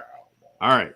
So All summer long it was trash. in my youth, in my early 20s, how do I put this? I had a very short-lived marriage to a fucking crazy person. And when that blew up in flames, which thank God it did, my best friend and brother-in-law at the time thought the best divorce therapy at the time was the local strip club in our hometown. Absolutely. And oh man, was it. Thank you. I could fill 2 hours with stories about that 2 years of my life. You know what? We're gonna save that for a topic. Yes. That's for the after midnight stream. Yeah. Go ahead, yeah. Suffice it to say, I was kind of like Norm at Cheers at that establishment. I didn't pay for anything, including alcohol. It was wonderful. There was a certain entertainer there who was 6.5 feet tall. If you could tell AI create the most perfect specimen, that would have been it. George with the And tall woman. and Picture was the song that particular person Oh, so decided yeah. to entertain to. And I Yep. thought, well, Is that a stripper song? Can you dance to that song? I could see it. It's gotta it could happen. yeah. Right. Yeah. Here, Yeah. Rob, I thought you were going to drop like and this is why I love Def Leppard. You know, Well, Well, I there thought was you a were gonna lot. say There like certainly 6 was a foot. lot of Def Leppard played at the strip club as well. But you hear that in like Cherry Pie by Warrant. Or, well, there's Yeah. a lot of that too. You like yeah. making love? Yeah. Oh yeah. Lots of that as well. Did you, Yeah. we were watching that stream when Marsha P referred to Bad Company as skim milk rock. Oh, she was like, bored by Bad Company. I'm like, She "Ew." kills me. Hey, She's so well, funny. yeah, she's not afraid to tell it, and that's She was that's kind of great. dogging the Beatles the other night with Glenn. But he went on to kind of steal y'all's thunder on Tuesday night. Yeah. What I like about it, she can really tell you in detail why she doesn't like it, and I thought she described it really well. And I'm going, oh, they are kind of slow. They're not like a fast band, but they're good. They're like good, just feeling rock. So, But- so Rob, did this like this woman, we'll call her Tiny Tina? Did she put away did she put your picture away in her? I mean, I knew her to speak with, but I was involved with one or two other people there for some extracurricular activities. Let's just leave it at that. The good old days. Oh yes. I don't know what I'm listening to. For me, it was the Cheetah Club in Sarasota. I'd say around 1999. No. Wait, that's funny you mentioned the Cheetah Club. I remember when I was Where are we? I'm waiting for Sam to jump in on this. it's the cheetah thing because I distinctly remember going to the Electric Cheetah. Electric. Wow. Okay, that's That's a like a whole Velvet, other. Underground song or something. Yeah, Electric The Cheetah. Velvet Electric Cheetah. Banana. Yeah. The Electric- Isn't that Donovan? yeah. But yeah, that was out in California. I was gonna say, Yeah. that was like have you ever had Velvet Taco? Is that It's a the name? taco- Is that it's a a- man or? No, it's a taco joint down in Texas or Austin or Houston. I don't know if it's. Have you ever experienced Velvet Taco? Well, now that I think about it, I'm like Velvet Taco. That's got. That just sounds like something else I'm thinking about. Well, I had to explain too. We were Zach, at the Hard if you're Rock. still listening, is Velvet Taco just like Houston, or just like what is Velvet Taco? Yeah, we were at the Hard Rock in Vegas, and on the menu there was a pink taco. And me and my friend are cracking up, dying, and our wives are looking at us like, "What's so funny?" I'm like, "You tell them, no, you tell them, no, you tell them." This Beavis and Butthead laugh between you, like Yeah. 14. Hey, did you? Speaking of Beavis and Butthead, somebody turned me on to Mike Judge. Did this show on Cinemax where he would take these stories like of Waylon Jennings and all these guys, and get the people who were involved in it, and take it, and then they put like an animation to it. No. I gotta see what the name of it that'd be is. hilarious. Oh, it's great. It's like Waylon Jennings had like a package of cocaine shipped to the recording studio. Mhm. And then it comes in, and next thing you know, the feds are knocking on the door. So it's this whole thing about how they hid it and got rid of the cocaine and everything. But it's like that animation that Mike Judge does. It's freaking, you got to check it out. I got to see what the name of that is. They had one with Johnny, what's his name? Paycheck or whatever. Is that his name? Yeah, Johnny Paycheck. Is that country guy? Yeah. Yeah. So it's stories like that. Yeah. Yeah. It's pretty cool. Come here. Comment section's losing me. First, we got Dan. Dan is dogging. Dogging you. Dan's dogging me. Dan's been a loyal follower of the stream too. I can't even see the comments. How do I see them? You have yet to be mentioned, John. Oh, we're You're talking very about. clearly besides the name, seeing who I'm related to. I just assumed since I came up, it'd be all about me, but you know. Right, yeah. Well, you are the senior member in terms of subs in this little group, so Yes. Well, it's thanks to Etta James. I'd like to thank Etta James and her song. What the hell was the song name? I'd Rather Go Blind. That's the one. 1,000 subs from one short. Wow. I passed 900 a couple weeks ago, and I haven't moved a goddamn inch in the last 2 Did weeks. you really You get that many subs, John, from one short? Yeah. Oh yeah. Yeah, I'll send you a screenshot. Yep, absolutely. One short. Was that song popular like in something else? I couldn't tell you why there's just a lot of Etta James fans. I got a lot of comments off that song. People are like, that song's wonderful and beautiful, and I miss her, and it must have struck at the right time. But you know, all those subs are fake, right, John? You know that, right? Who cares? My views went up a little bit, but they're looking for shorts. Those same people are always looking at the shorts, and very few come over to my. Just for you guys, you know what? I'm going to do a short up tomorrow. There you go. I was heading church. I'm going to predict 14 views off of that one. You're going to get a good solid 14. And I'm somehow going to incorporate a screenshot of Alex's face in my short. Somehow. There you go. Me looking disgusted. I'm going to put Alex's face right here. Dude. Can you get his mouth to move like the South Park characters and sing picture? I'll figure something out. Well, I love the meme that was made for our stream when Rob was out the other week. Was that Jason that made that? That was me. Alex made it of like the classic meme, like the dude checking out the other girl. Oh yeah, the turnaround. That was a good. Yeah, that was good. That was hilarious. I love that. I thought that was great. You pulled that out of your butt fast. I was like, as soon as I thought about it, I was like, meme generator. It's like, I got to do this quick. Yeah, that was a good one. I like that. I was trying to figure out who did that. Yeah, the That was secret's good. out. Yep. Picasso is among us. It was really quite easy. Yeah. Well, you know I'm an artist. Picasso's among us. That'd be a good line. I'm gonna write that down. It's a band name right there. Yeah, I'm gonna write that down. Band name, album name. Yeah. But it's got to be multiple Picassos. So Yeah, is it Picasso is among us, or there are Picassos among Picasso's us? among us is the line. So no. Now, did any of you? you guys get the red and blue yet? See, we got talked about the Beatles, right? Anybody get that? The I red got and a blue? shipping notification today, but And I will not either. Yeah, I picked it up because I didn't have it, so I picked it up. It's nice. It comes in a nice like solid case, and you got the 2 albums in there. They put when they originally released those, were the songs in order as they were released, or did they jumble them up? Do you remember the track listings?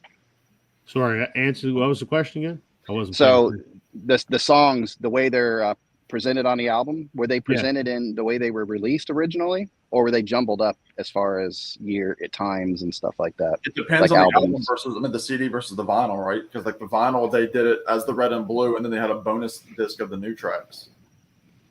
Is that what you're asking? Okay, but like the main CDs, the way it started with Love Me Do, they all start with Love Me Do, but from there it doesn't stay in complete. No, order. I think the songs like that were new have an asterisk next to them on the track listing. What they did? No, but I'm talking about the original before this stuff. Yeah, the original. I got an original 1973 right here. Okay. No one ever left life. It's I wish I had mine in front of me. 73. So it's in order by release. Yeah, so it goes Love Me Do, Please Please Me, For Me to You, She Loves You. Yeah, it's by release. Yep. Which that's how they did the one album too, because they end with I mean the Abbey Road stuff came before the Let It Be stuff on the one album, because I think the last track on that is Get Back. Okay.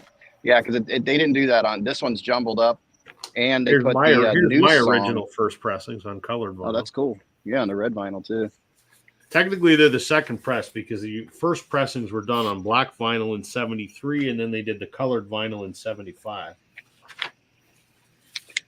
Yeah, this one they put the new song, I'd say about 8 or 9 songs before the end of it. So they didn't even put it at the end. They put it in between Long and Winding Road and Blackbird. And if I understand correctly, all the songs they added, they just threw on a third disc rather than putting it chronological. On the vinyl, yeah. Yeah.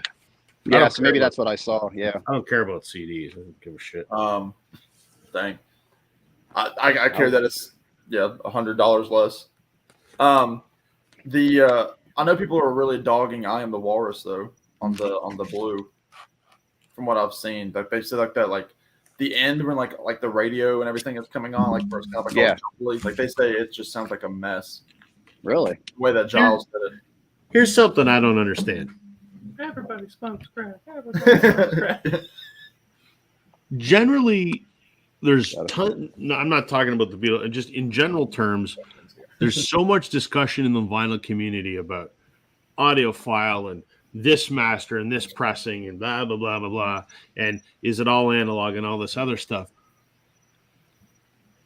Now that we have this new red and blue, it's all digital, and it's a new mix, and yet people are not talking about the ones from 2014, which are all analog, much better sound quality.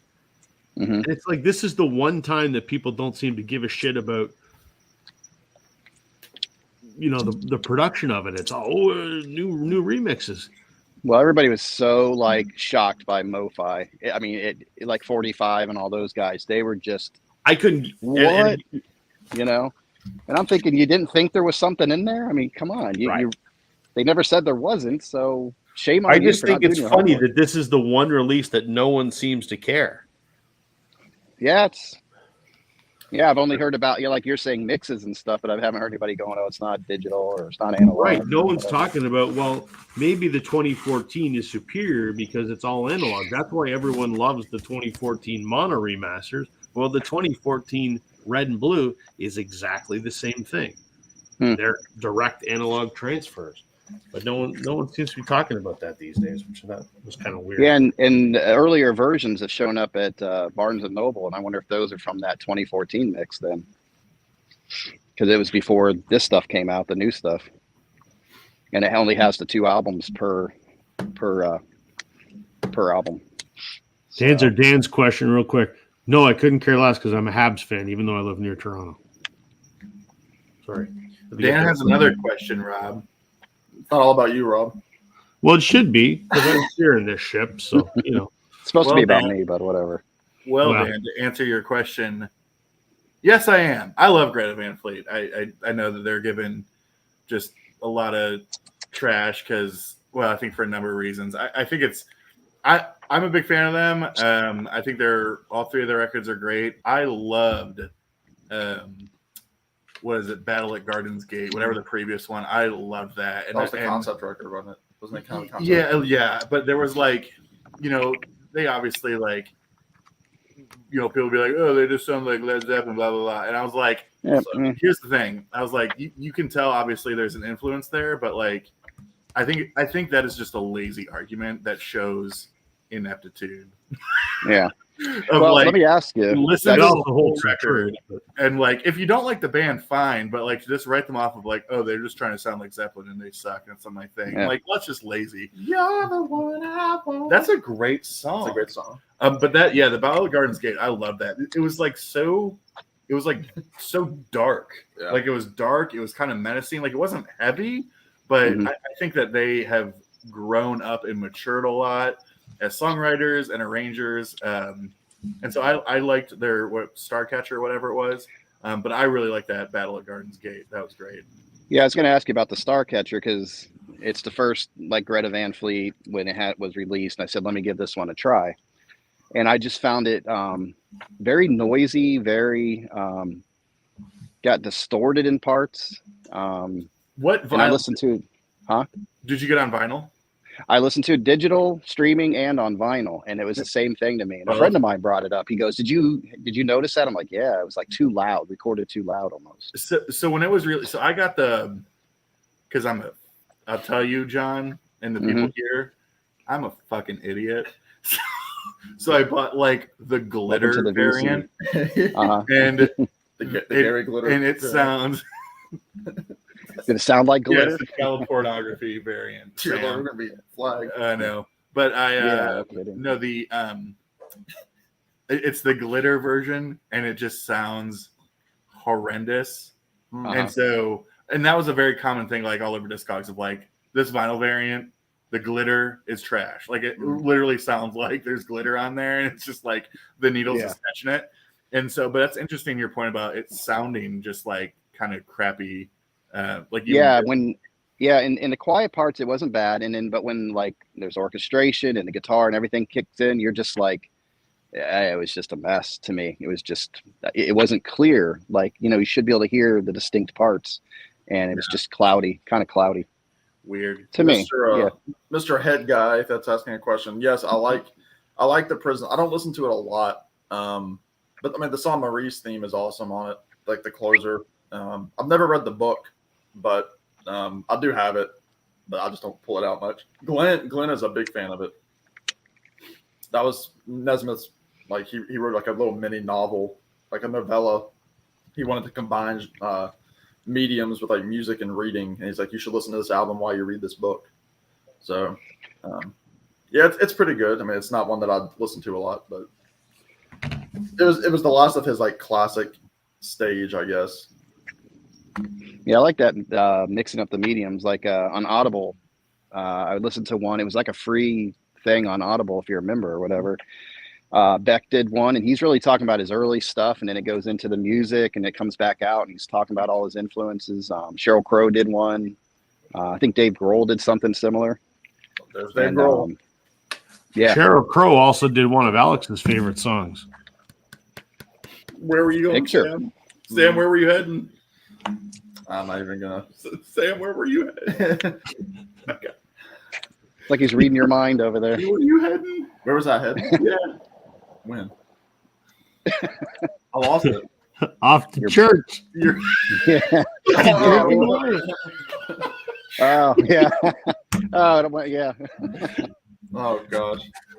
I was following you, Alex. I knew what was going What on. was I doing? You were was he drinking, smoking? Your... I was- It was cocaine and whiskey. Come on, you have to have. I also cocaine don't and know the whiskey. song as well as some people. Stop the drink away. That was Miss Piggy sings Miss Piggy, sorry. Kid Rock. They switch roles. Kermit is Sheryl Crow. God damn it! I got a pee. Heading to church. God. What is happening? He made Rob I think it's cry. past Alex's bedtime. He's been in the air a little too long. The altitude. Sam, where were you heading? What? When? Because you're heading to church. God. Oh, the questions are coming in. Let's see. What do we have? There's John. I just started listening to Jason Isbell, and I like it. What was that song, Sam? Shoot, remember the? God, there's a really good song. that caught me right away. So I'm slowly sliding into the Jason Isbell stuff. Not the Jason Aldean, the Jason Isbell. Yeah, but, yeah. So, Well, so I'm very new to it, but I'm anxious to kind of check it out. What was it? A song that did I send you a song, or was it? I sent you because you had mentioned him, and then that's when I made the goof calling him Jason Aldean instead, and all That's that. right. Yeah, I was like, try that in Yeah. a small town. Yeah, yeah, right. And you're like John's being a smart ass in the peanut gallery again. I'm like, no, Yeah. I messed up. I messed up the names. John, yeah, that's right. It was during a stream, and I was like, yeah, try that in a small town, John. Yeah, exactly. So, I got to There's see. It our was the friend, first. the French vinyl addict. Bonjour, monsieur. Bonjour. Bonjour. How you doing? Yeah, it was the one where the chick was on the roof, and it was about a girl, and she was like kind of not well. I can't remember the name of the song. Oh, King of Oklahoma. Was it King of Oklahoma in the new album? No, it was an older album, I think. I mean, his big song was "Cover Me Up." That's like the song that really like kick started him. Yeah, but I'm anxious to get into him. He's not catching quite yet, but I It took think me a if I long listen, time. yeah. Speaking of country music, you know who made a really good country record? Oh, here we go. I was born free. Oh, there's the second one. Here we go. I have a feeling there's going to be more than two Kid Rocks showing up in that panel. Oh boy. Well, it was a joy to bring the French vinyl addict. How's the night in Montreal tonight? Pretty cool. We had snow yesterday. Oh no. Ugh. Yeah. Keep And that I was stuff. traveling for work in deep north of Quebec. We had like 18F. I'm originally from France, French from France, and I moved to Canada last year. So I'm not technically Canadian, but in the Canadian team just to. but you're in Quebec. You picked the city with the best hockey team, so Probably. I don't know. Yeah. I moved to it's a French-speaking part, so for me it's a little bit easier because I'm French from France, so I speak French, which is my first language. German is my second. English is my third. Oh, So, wow. Yeah. I speak So- English and talk shit. Which is good. I speak some French, but it's not good. Yeah, no problem. I work a lot of time in I used to work in Switzerland in the German-speaking part of Europe, so German is technically almost as good as my French. Wow. Even though I'm French from France, so bad. I visited Berlin in 2016 for school. That was like my one time in Germany. I fell in love with the food in Germany. Yeah, and with the food, interesting. Yeah, it was very good. Berlin as a city was like What he's saying is no one's ever said that. really. Yeah, Berlin is a very interesting city. Because of the wall, because of all the story. David Bowie when they're Depeche Mode, all these bands. It still had a very cold feel. Like they knew that you were a tourist. Like when I was over there. Yeah, exactly. It was January. Well, So you're American, Sam. Everyone knows you're a tourist when you go everywhere. Well, I was walking off a Patriots hat on, like a New England Patriots hat on. So there you there's go. a reason that we as Canadians put a Canadian flag. We put a Canadian flag on our backpack when we travel, so that other people don't think we're American. That's true. I'm not lying. I can see that. Yep. That hurts, Rob. That hurts. Listen, because people are like, goddamn Americans. It's not the first time I've heard that before either. I know. There's been times I've traveled internationally where I've told people I'm from Canada simply so they don't shame me for being American. a lady in London, an older lady, thought I was from England because like the southern accent can kind of merge with like Liverpool, like it can like merge, like I don't know, it was weird. She's like, she was an American woman. Was she deaf? Where are you from? That's a good joke. I'm in Where are you Virginia. I'm in Virginia. Virginia. Okay. Yeah. It's interesting because I work with a lot of people from Pennsylvania, and they have these Pennsylvania Dutch. They have German ancestry, and I can understand their accent pretty well. And my other supplier, which is in Texas, it's a little bit harder to me as French from Europe, so to understand all he says. Yeah, it's interesting because in Virginia, because I'm kind of central southwest Virginia, and if you head closer to like the North Carolina border, Like Mhm. that's a lot of my dad's side of the family lives down there, and a lot of like they'll drop their R's in their speaking, so like they actually do have like an English sound. Like instead of saying like down there they do a lot of hunting, and so like they'll say like instead of deer hunter, they'll say a deer hunter. Like they'll be like a deer. We're gonna go hunt deer, like Yeah. that, or like like when they use like black powder for their guns, like for hunting, they'll say black powder. That's how my grandma talks down there. And so like, God, who does that? That sounds like somebody too. What does that sound like from like it's a almost movie? it's almost the German accent. I speak German. It's almost there's a lot of it's a lot of a melting pot. Like and I mean obviously because Virginia was one of the first, like it was one of the colonies. Like we had all sorts of people come over, and Jamestown was the first settlement in the U.S., Right. which is 3.5 hours from me.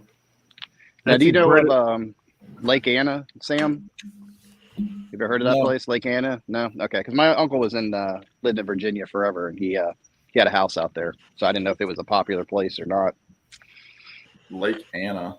That sounds. You know what county? They built they built up a lot of houses in there in the early to mid '80s. They started building houses in there. Before that, it was just a nice big. I think it's like a reservoir or something. I can tell you why I haven't heard of it, because it's heading toward DC, and that's when we start disassociating with that part of Virginia. Oh, okay. Yeah, it's Spotsylvania, Orange County. Like it's kind of like, yeah, it's like it's heading toward the northern part of the state. Okay. Yeah, I've heard of it now. Yeah, it's Virginia Electric Power Company, Dominion Power Company is up there, so that's a big business here in Virginia. Gotcha. I didn't know that's where it was. But it's funny because JT from JT's Record Room, he and I connected in the sense that his family is from a county here called Wythe, Wythe, and it's interesting that that he's all the way out there in Nevada, and we had this connection. He's like, I'm connected with these people, like distant cousins in Virginia, and I was like, anytime that you want to come out here, like I'll show you, like I'll drive you to like your family's like root system. Maybe one day, because he works, but I think he's pretty flexible. So, but no, it was interesting being called a Brit when I was in an elevator with an American woman. in a lift. Oh, in a Brit. lift. In a lift. In the lift, excuse me. Yes, No yes, problem. In a lift. the In the lift. lift. Yeah. In the that's Brit right. women, guys. It's very easy. No, sorry about that. No, I'll take notes. Yeah, I like the British accent. I usually they have this Ian ranking the obscure is a very popular live stream Yep. on Thursday, and I usually participate with Riceville Record with Michael, another American expat with he lives in Japan. Yep. I won Ian's contest ranking the obscure earlier this year. He did a contest for something, and I won it. It's like the bum. Oh, and Sam, that's it's Death Wish is the song, the Jason Isbell song. Oh, Death Wish, yeah. Have you ever? Yeah, Great that's song. That's the first song from the new album from Steer Weather. the ship, guys. I'll be back in 1 second. Okay. What have we Yeah, been doing? that song caught me. Yeah, let's make fun of Rob. That's what we do. I heard Grass if you need it. Crap. I'm in trouble again. He was gonna block me last night. I got a little too rough on the Taylor stuff. And he has COVID, so he's not feeling well, so probably poked him a little bit too much. It's all too unwell, Yeah. Not bad. Oh, you want for the Nux? There you go. There you go. What? Some Nux. No. I was going for your nuts, and I was like, Sam, Dear it's Lord. too early. What do y'all have going on this weekend? Anything fun with videos or concerts or family? Some new grab stuff I'm gonna be doing. What about you? What is that? What is your name down there? I haven't seen you before. This is the first time I've met you. My name. Sam. Yes. Oh, sorry. No, I know you, Sam. The French Vinyl Addict. French vinyl. Yeah, I'm pretty new in the community. I started my channel probably 4 or 6 months ago. Okay. So I moved. Yeah, as I said, I moved to Canada last year. So I started my channel because I just wanted to share my experience as a European collector who started in France, traveling a lot in Europe, German, UK, and now in Montreal, very close to Vermont. So now his stories goes on, with a lot of opportunities I've got there. I've got here now to continue my collection, and but I haven't talked much about that, to be honest. I'm just starting to do a regular vinyl channel talking about my collection. I'm really into 70s prog rock, late 60s Beatles, and I like Sam Concert when he does a live stream concert for a few people. Yeah, I really like that. you're one of my loyal few that tunes in. I try. I got a lot of I work a lot. I've had another as we all. I'm really busy with my work, but I try when I can to jump on thread or a live stream. Yeah, I appreciate it whenever you do. I need to get better at them because I usually only do them now when I know that I'm going to be playing out like within the next couple of weeks. So like now I don't have anything booked until like the first week of December. So like I probably won't do another one until like December 1st or so. Okay. Yeah, you're brave getting up there. Like the only time I released like me playing guitar and doing my thing is I recorded it and I made sure, am I in tune? I had to check it. You're brave getting up there and just going at those songs. Going out of tune and sounding like crap. Yeah, I know what you mean. Calling me Miss Piggy. Yeah. And we also Swedish chef over here.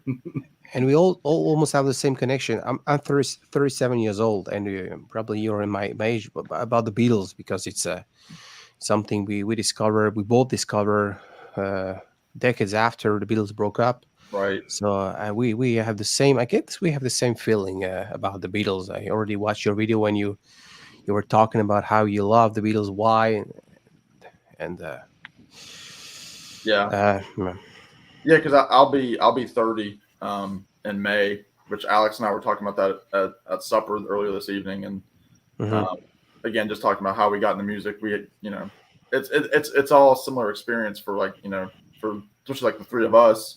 No offense, John, but like the three of us that are kind of again the same. Yeah, like within a 10-year demographic. Catching on second and third generation after the fact that something happened. I discovered the Beatles when I was like 11 or 12 years old in 1995 or 1996, just after the Anthology series came out, which was there on the French TV. So I discovered the Beatles. I was asking my father, hey, what's the best group in the world? And he said, hey, it's the Beatles.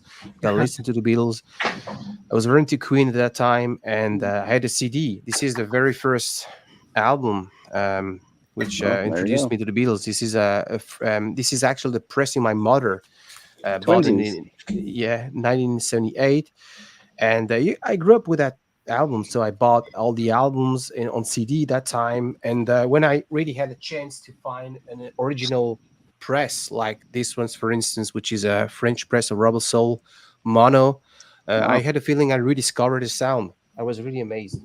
Because I grew up with a CD with I was taping a lot of MP3. We are the same age.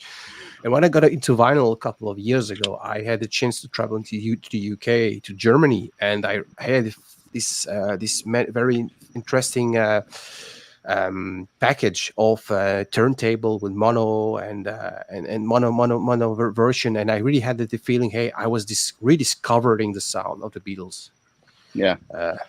Because we all remember when we were traveling in the bus, with a CD, we had like the bass and the vocals in here and the other part of the music there, and having the opportunity to find UK press original mono version was for me wow.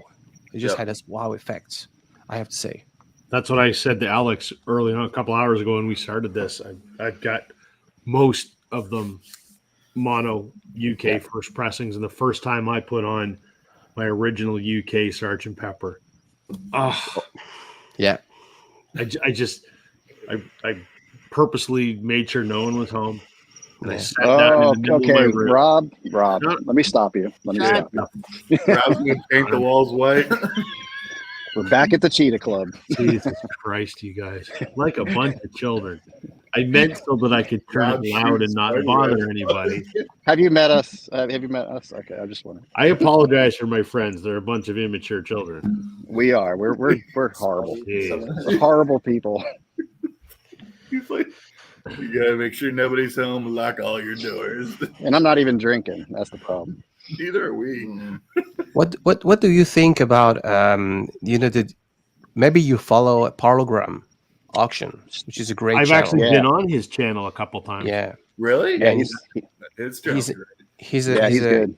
he's in Andrew. English. He lives He's in English, but he lives he's in in Austria. Austria. Yeah. Yeah. And he always compares, he always tells a story about, hey, the US president doesn't sound like dude because the guy was into jazz. He didn't put a lot of effort, blah, blah, blah. And the man from Canada was in Toronto, was a guy originally from UK. What do you think? Did he already have a chance to compare original pressing Canadian versus American? What do you think, Rob? That's a good question. I know. I'm not the guy. And I don't think That's I'm pretty I'm not the guy to answer that question because, and I've said it before. Maybe I'm stupid. That could be it. A lot of the times I can't pick up a lot of the subtle differences. I mean, my ears are not great. I've got tinnitus. My hearing kind of sucks. Like I can hear unless my wife's asking me to do something. A lot of the time I can't hear the difference. So if I were to listen to a Canadian one versus an American one, I'm not even going to most of the time be able to tell the difference. Now, that said, if we're talking about, the really early Beatles albums, I like the 3 that came out in Canada that didn't come out in the US. Yep. Because what I like about those, what I don't like about the American ones is, yeah, they butchered them and moved the tracks around. I don't care about that. But they made their own masters. They added reverb and a bunch of stuff. And it wasn't the way the band intended the sound to be. What I like about the first 3, so there was Beatlemania with the Beatles, there was Twist and Shout, and Long Tall Sally. Yeah. 3 that were only done in Canada. I like those because they are the UK masters. They don't have any of the reverb and that kind of stuff on it. And I also just kind of like that it's the very short period of time where we did our own thing, and this is the only country you can get those 3 albums in, and I kind of like that aspect of it. Did they sound any better? I don't know, but I do like those from the standpoint that just of their uniqueness. Yeah. Okay. Yeah. Where are you where are you located in Canada? I'm about an hour west of Toronto. Okay. So I'm about 6 hours from you. 6 hours, yeah. I follow the channel from Brian and Brian McRobot. Yeah, Brian he Brian. lives about 45 minutes away from me. Brian and I've met many times. And actually, Brian's from a little town just like 20 minutes north of where I live. So okay, interesting. Yeah. Brian and I are getting together in about 3 weeks. We're going to go record shopping. Yeah, I remember. Yeah. Yeah. Sometimes I get to travel to Toronto because I have a part of my family. Oh, nice. In Niagara, Buffalo. I love Niagara. Yeah, I'm down there Niagara like once Falls. a month. Well, next time you come to Toronto, let me know. We can meet up and go to some record stores. I will. Yeah, I have some clients there. Sometimes I get to go to for work. Nice. Mississauga or Brampton. Yeah, something. Yeah, I'm in Mississauga. My office is in Mississauga, so I'm there almost every day. Okay, can I send you a quotation? No, sorry. Exactly. There you go. Yeah. No, I'm on weekend. Nice. Yeah. Where'd Sam disappear, Alex? You scare him away? He's using the little boy's room. Or is he is he turning down the bedtime turn down service? Or? No, but I gotta drive back to my hotel. It's probably 25 minutes away or so. And I gotta be up early-ish. But I'm crashing hard over here. It's past my bedtime. Too many buffalo chicken tender calzone. Yum, hey, yum. I wanted to support a Canadian team tonight, so I brought some Canadian. What do you got? Records. My favorite one. Yes. Rush. Yeah. Great. Rush. It's interesting. My father bought that record when he came to see my family in 1979. They did a concert in Toronto, and he really discovered Rush back then. This is a Japanese press. Yep. Beautiful. This is a local band from Montreal. This is a prog rock. I don't know them. This is They made two great albums, Les Cinq Saisons and Leptade, which is prog rock, progressive music, mid 70s. Gentle Giant, Genesis, but they sing in French. This is another local band from Montreal, Never heard Offenbach. of that. They sing in French. This is classic Burton. Burton I've- Cummings. Yeah, I've met him. you really? Yeah. When I graduated, I went to University of Guelph, which is near Toronto. Yeah. When I graduated, I've just got a liberal arts degree, and he was given an honorary doctorate in music. So he was at our graduation ceremony. Hey, Jason, if you want to join us, man, come on up. I'll post the link here. And so he was sitting on in his chair beside the chancellor. So you'd walk on stage and they'd announce your name. The chancellor would confer your degree on you, and then we're supposed to walk off stage. And I'm there in front of the chancellor, and he's conferring my degree on me, and I'm like, God damn it, Burton Cummings is right there.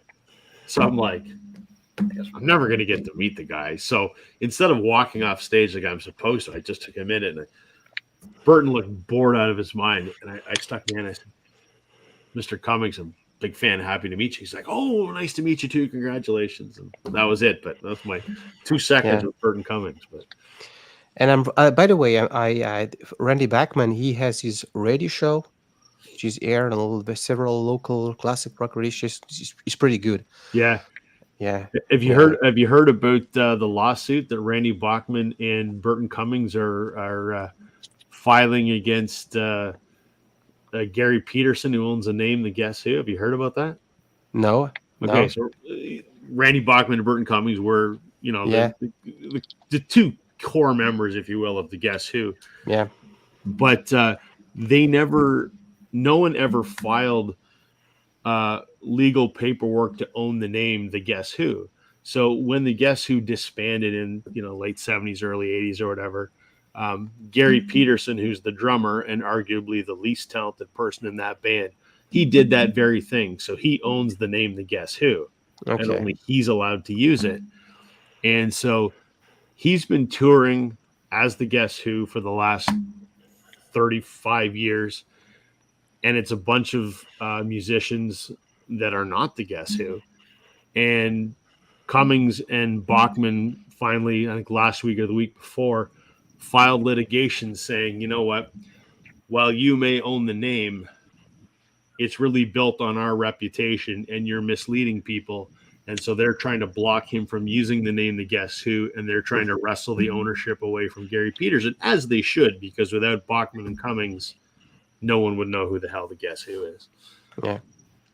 I saw them when they did a reunion tour in the late 90s, the original lineup, and it was awesome. I loved it. It was great. Yeah. What else you got? Yeah. Yeah. There you go. I saw in the comments that Dan asked a little bit ago if I grew up watching the Waltons. I guess he's assuming because I'm from Virginia. Oh boy. Good night, John boy. I did, and it's funny. I've been called John. Oh yeah. By a few people. Yeah. Oh yeah. Real young, yeah. But yeah, I've seen quite a few of the Waltons episodes, Dan. That's a good Neil Young album you just held up. It's one of my favorites of his. Well, they're all. I could say that about 1,000 Neil Young albums, but that's a good album. It's only about half his discography, if you say that. Yeah. I don't know, a seal. Oh man.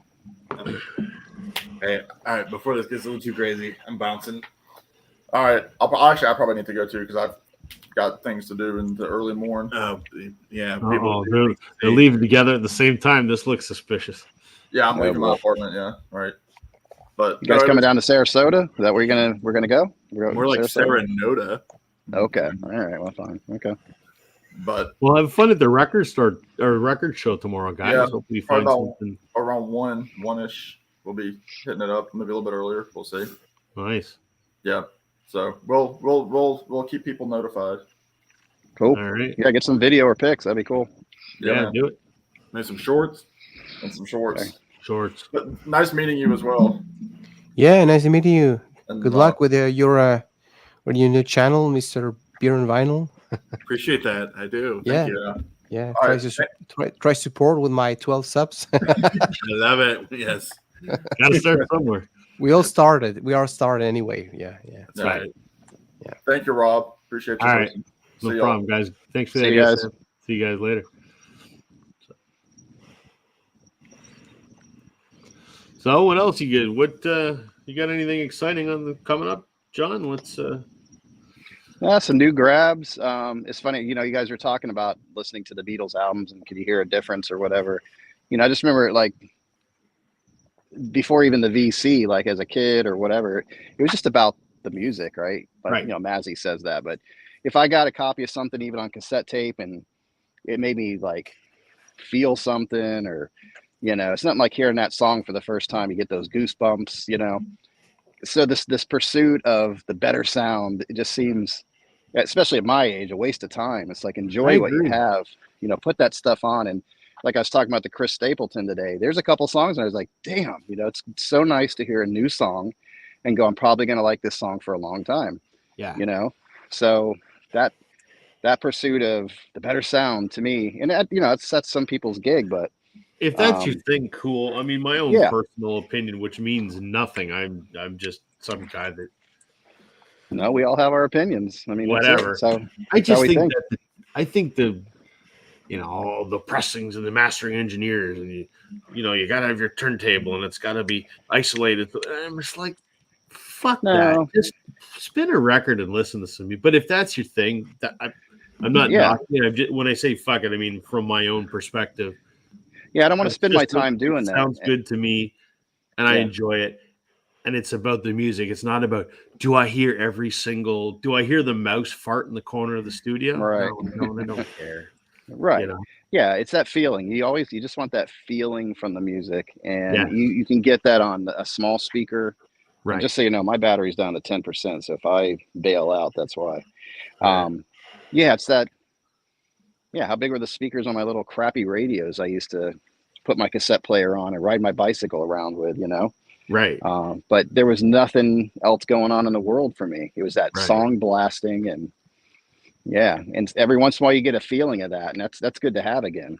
When you put an album on and go, man, I remember, when I was like 10 or 15, whatever moment in time that caught you.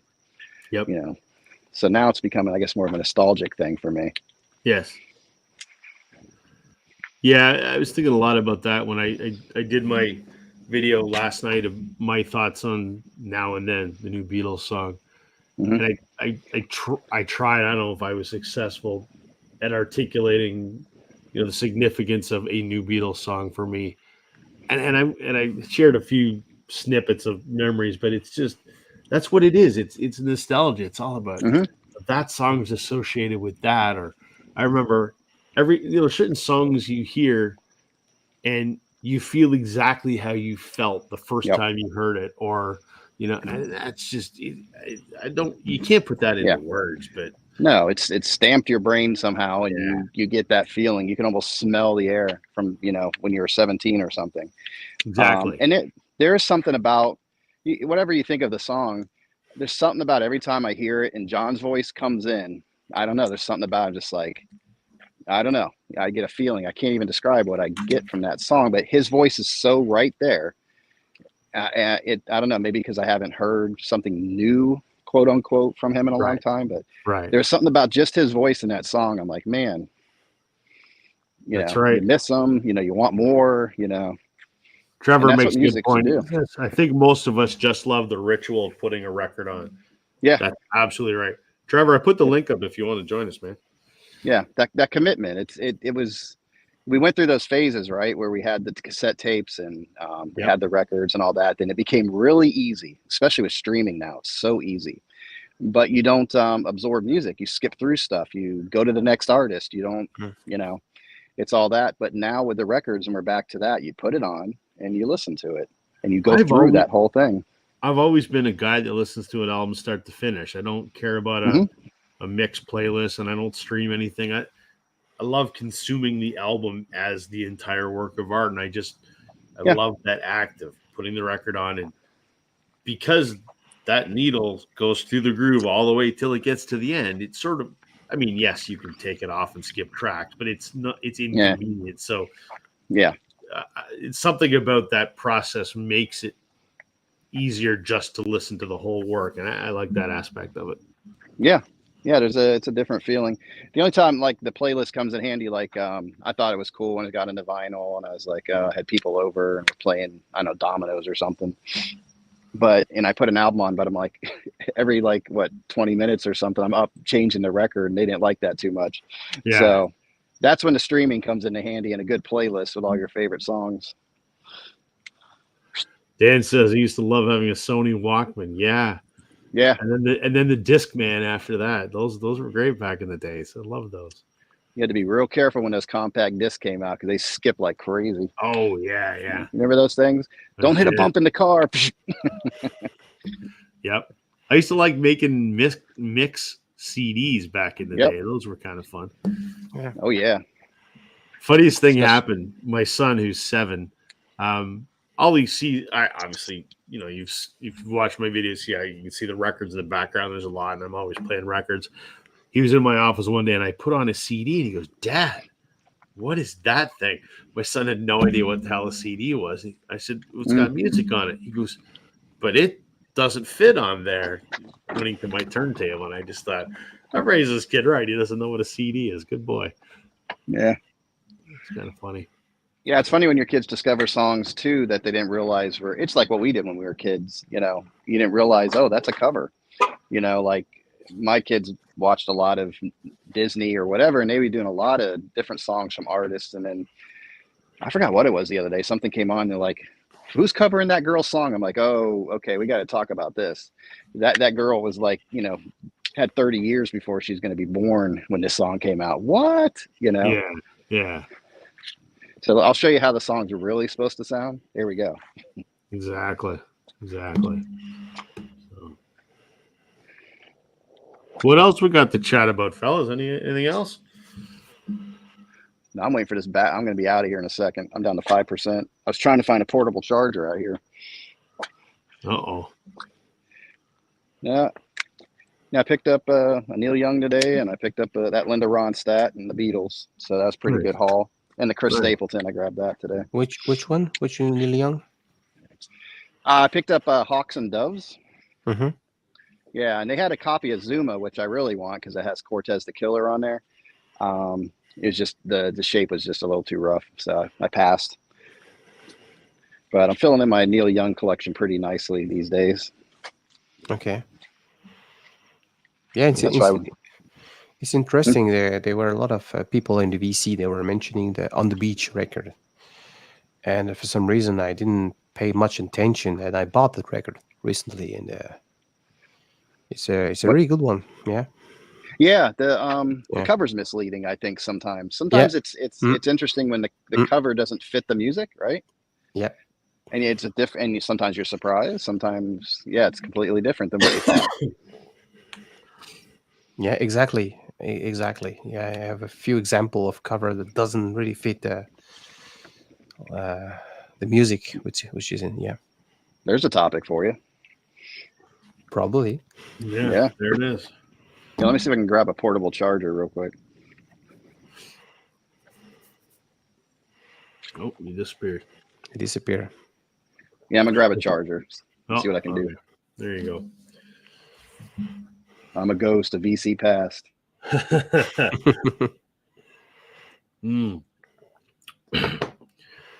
So, what you pick up anything new recently, or what? Not really. I was lucky I could find the Hemisphere copy of Rush, the only album I missed in my collection. Are you right in the city of Montreal or out in the suburbs? Or? South Shore, which Montreal is on an island like Manhattan. Yeah, I know it well. I used to go there quite a bit for work. So okay, I'm on the South Shore, right close to Longueuil. Yeah, Longueuil. Yeah, I know Longueuil. Longueuil, which is on the South Shore. But now we have the record stores, or not in my area. I have to travel. Now we have the REM. Now we have like a light train. Finally, we can connect downtown.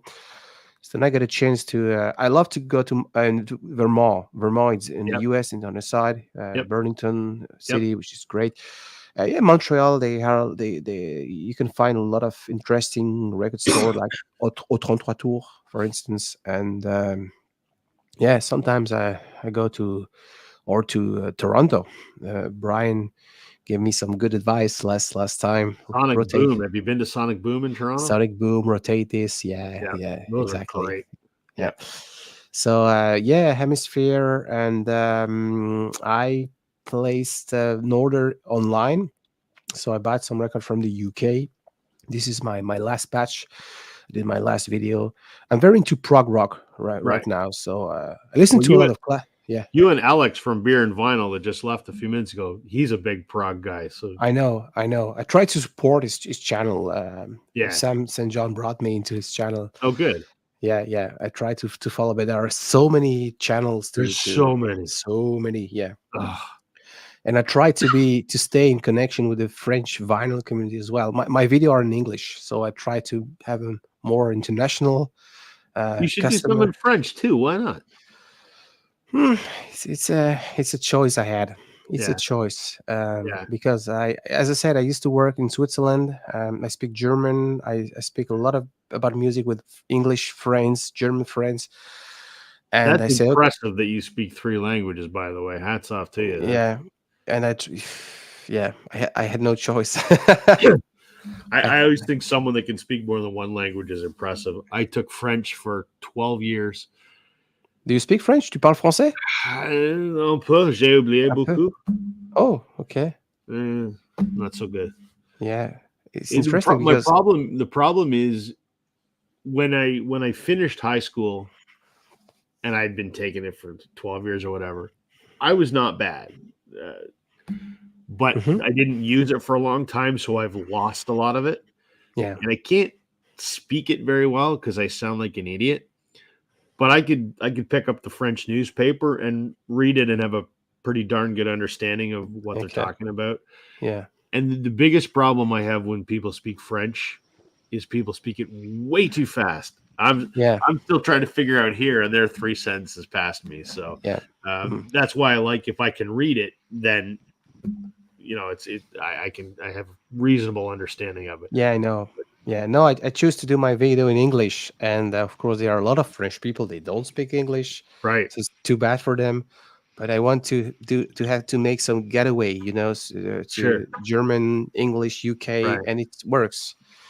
And do you find our Quebecois French is a lot different than true French? Because I've heard it's a lot different. Oh, it is. It is. It's almost another. When you write, it's the same. Right. But when you hear the people, it's an old French. Right. It's you got to figure it out. Quebec, they were like apart, like on an island 200 years ago. They had no connection to France. Right. The way their language developed, there were some farmers. Sorry if I'm, but they were not like educated people. Right. And the way it developed, so they still use old expression. They were called habitants. Yeah, exactly. So habitants French and seigneurs. Yeah, the accent. I have a history degree, so I know all about the history of settlement of New France, as we called it. If someone asks me, "Hey, what's the difference between French from France and French from Quebec?" I usually mention it's like English from Scotland and American from Texas. Yeah, big difference. Big difference. They wouldn't know what each other was saying. Sure. Exactly. Yeah. But I can understand my colleagues. I've been living for 1.5 years, and as I said, I have family in Niagara, so I listen to a lot of radio stations. Sure. And by the way, when I knew I was about to move to Canada, I listened to that radio station, the Giant FM, which is a classic rock radio station from Niagara. Yeah. And I discovered so many Canadian rock bands. There's a lot. Yeah. I try to talk a lot about Canadian music, but there's so much of it out there. We're pretty fortunate, but not a lot of it gets heard outside of Canada. So yeah, like Trooper, Aldonova, for instance. Yeah. April Wine. Yep. Yep. There's a ton of stuff. Ton of stuff. A Montreal native, Gino Vanelli. Exactly. Yeah. Montreal, and I mentioned that because there's another channel, Prime Analog Records. My buddy Matt down in Florida, he's a huge Gino Vanelli fan. And I'm not, because I grew up in the 80s and I heard some Gino Vanelli on the radio as a kid, and I thought it was crap. I understand why Matt likes him. And I had done a video about, and I don't remember, it was like a year ago, about some Canadian bands I think you should hear. And Matt just went up one side of me. Matt berated me because I didn't. How could I not talk about Gino Vanelli from Montreal? Because he's just the greatest talent ever. And I'm just going, Matt and I have a good laugh about it nowadays. But he sent me some Gino Vanelli records. So, yeah. So let me ask you. So the Beatles, Michelle, and they sing in French, right? So speaking French, how well did they do? Like, did they nail the accent? Did they fly by the seat of their pants? Like, if you hear it and you interpret it yourself. Terrible. Yeah, it's terrible. Yeah, I would have no idea. I would have no. It's terrible. It's like when Billy Joel did it too. Yeah, I will give you an example. It's like Celine Dion when she sings in French. She doesn't have the French Canadian accent. So when I hear Michel, ma belle, blah blah blah, it's clean. There is no thick English accent. It's really clean. Yeah. When Paul when he talks English, and when recently I got to see Peter Gabriel in concert. His tour went through Montreal. Oh wow, cool. He was doing the speech between the songs in French, and he's got an English accent. It's fine, I could understand, but he's got the accent. But when Paul McCartney, when he sings, or when other there are some exceptions like Talking Heads, Psycho Killer, Qu'est-ce que c'est? It's horrible. Right. Oh, really? No, okay. Michelle, it's really pretty good. You can understand. It's got, not bad. Yeah. Okay. I always wondered. I wondered how well they did. It's like Billy Joel did the same thing. He was always kind of copying the Beatles in his music here and there, but he did that song. Through the Long Night, I think, off of Glass Houses, and he sings in French on that also. So well, since you speak German, the two Beatles songs that are in German, are they as bad as I think they are? They recorded those songs when they were in Paris in '64. Yeah, are they as bad? Is the German in it as bad as I think it probably is? She loves you, and I want to hold your hand, and I can understand German too. So and come give me deine hand. Gib mir deine Hand. And they have an accent. Sorry about that. Yeah. No, I kind of figured. They should say ich bin froh, and they should ich bin glücklich und froh. Yeah. They cannot say froh. They say I'm glücklich und froh. It's daring when somebody tries to sing in another language, and they sometimes I think they learn it just for that song, and I always wonder, what the reasoning was behind it. Trying something different, or that's a big risk to do something like that. I think. Well, I think they did it because they got their start in Hamburg, right? So they had a existing fan base in Germany. They figured, well, exactly, and it was just before they were huge in America. So producers say, "Hey, you got to be something in German," because at that time everyone was trying to when they were trying to seduce the Italian audience, the German audience, they will sing in their language. So this is what happened. They were in France in '64, and they had its 2 weeks or 3 weeks, whatever, tour in Paris. And some guys say, "Hey, you got to sing, you got to make it a hit in German to kick your to boost your career in German." But it wasn't actually. They shouldn't have done that. They were successful anyway. So yeah, but I would have loved to. If I had a DeLorean time machine and I could go back in time, I would have loved to have seen the Beatles in Hamburg before they were famous. Because by all accounts, those shows were just incredible. Oh yeah. I was thinking about that. I was born in 1986, and I listened to a lot of music from the 60s, from the 70s, and I think what would be the 3 concerts I would attend to if I had a time machine. Woodstock would be one. The farewell concert, Cream, at the Royal Albert Hall. Ooh, yeah. And Hendrix. I'd like to see Hendrix somewhere. Oh yeah, Hendrix. Just to see that in person. Montreal probably, when he's lighting up the guitar. I probably would like to see that. Yeah. think for me, the Beatles in Hamburg at the Star Club probably, or the Top 10 Club.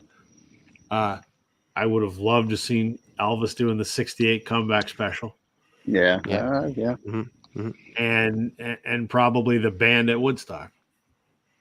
Yeah. The band that would, yeah. Or Dylan when what was the concert? 65 or whatever, where he did acoustic and came out electric and they booed him. With the Yeah. band, yeah, that would be something. Yeah. And Just to this be a is part what, of that. and this is when his producer moved to the UK, Joe Boyd.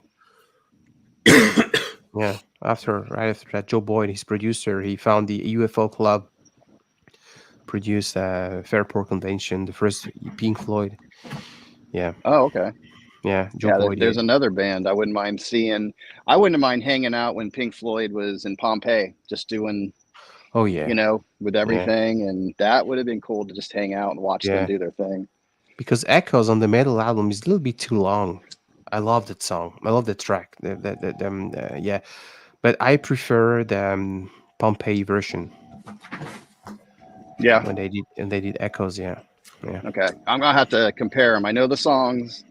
Floyd's another one I plan going through the whole discography so I can really just absorb it, because I started with Floyd in the 80s and then worked my way back from there, but I've never really put them together as their whole work, you know, starting with Syd Barrett and working all the way through. So I've enjoyed the albums individually, but I want to listen to them in order and really listen to how they grew, you know. For me, it's almost two different bands. It's like, you know, Joy Division, New Order, in a way. Okay. It's two different bands. I love the Pink Floyd from Syd Barrett. The two first albums are amazing, even though Syd Barrett's only present on the first album. Animals, you know, Metal, Echoes, with something different. It was not the Syd Barrett type of things. Right. So to me, it's almost two different bands. I would have liked to have a little more Barrett. You know, I did like what he was doing. I like the insanity of it. I mean, I guess that's not the right way to say it because of his condition, but that he thought out of the box, way out of the box, you know? Yeah. And I like that stuff. I would have liked to have just a little bit more of him before that happened. Yeah, he was a freaking genius. I know what you mean. It's like when you listen to when you're in the mood on a Sunday afternoon, it's rainy day, you're tired from the work, you listen to a great jazz album. Then a lot of chances are that you can find another jazz album that are in a way in the same level. Yep. The problem is with Pink Floyd, when you listen to Dark Side of the Moon and you want to listen to another album which is on the same level, you don't find any. No, it's different. Yeah, way different. But and they're a band as different as they are. I'm with them all the way. Like, it took me actually 20 years to get into the Division bell. I didn't get it for a long time. And then Canadian Stud Muffin there did that contest. Listen to an album, re-listen to it. And I did. I'm like, all of a sudden, oh, wow, I get the album. All of a sudden, now I get it. But I love Momentary Lapse. I know that gets a lot of flack. Final Cut gets a lot of flack. But I like them all the way through. I think once you just love the artists, let's go, you know? Yeah. So, yeah, there's a lot. How many bands have really changed? I know Genesis went through a big change like that. You know, they were way different in the beginning. And the Scorpions, even, they were a prog band in the beginning. No, never. They were never a prog. No, never. I'm a huge. I thought they put them in that category. I'm a huge fan of Scorpions, by the way. So like the early stuff, what would you consider that? I say that because I've heard people refer to it as prog. This is a signed copy of In Trance I've got. The guitarist Yuli wrote, and they were. You wouldn't consider it prog? No, they were like a hippie sort of space rock at the beginning. More psychedelic. Yeah, probably psychedelic, but they were a true hard rock band. They had a sound. Uli Roth was an amazing guitar player. He was a German Hendrix. And when he left, they were huge in America with Blackout in '82 with all the songs. But prior, the 10 years before, they were trying to building up their career. And I wouldn't say they were prog. They were hard 70s hard rock band. Yeah. Okay. Yeah. Cool. Yeah. How that guy with that voice? I mean, he's what, 5 foot tall, and he Yep. just, what a voice on Close. that guy. Close minded, but they were Yeah. too commercial. I love the Blackout, Wind of Change, Still Loving You, 1984. Uh-huh. When they went, yeah, I loved it when I was 14 years old. But now I Mhm. would prefer the period 1975 when they did In Train's album, Virgin Killer album, 1976. They had really something special with that guitar player really wrote. Klaus Meine, the lead singer. After that, they became to be more German, too by the book.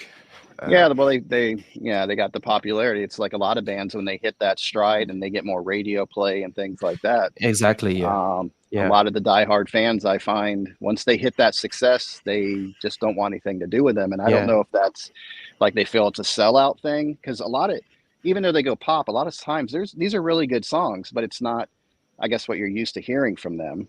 You're used to hearing them probably take more chances and do things. But it seems like a lot of bands, once they hit that, like Genesis, when they hit it, they're like, I don't want anything to do with that. Give me back my band with Peter Gabriel and the Fox head on, Yeah, I really love the Genesis era, Peter Gabriel. Though I have to admit, they had this huge popularity in the 80s with Mama, with when they were I love three. that song. Yeah. It's different band, it's different atmosphere, and they have to evolve. They have to evolve. We cannot wait from a bands like U2 or Metallica that they sound the same as in 1983 or just the way when they were doing their first album. It's impossible. Technology evolved. They are not 20 young dudes playing in the garage of their parents in California anymore. They have to move on. Yeah. Well, and you grow and you try different things, like Van Halen. Yeah, Van Halen went through that change. Yeah. They were a party band in the beginning.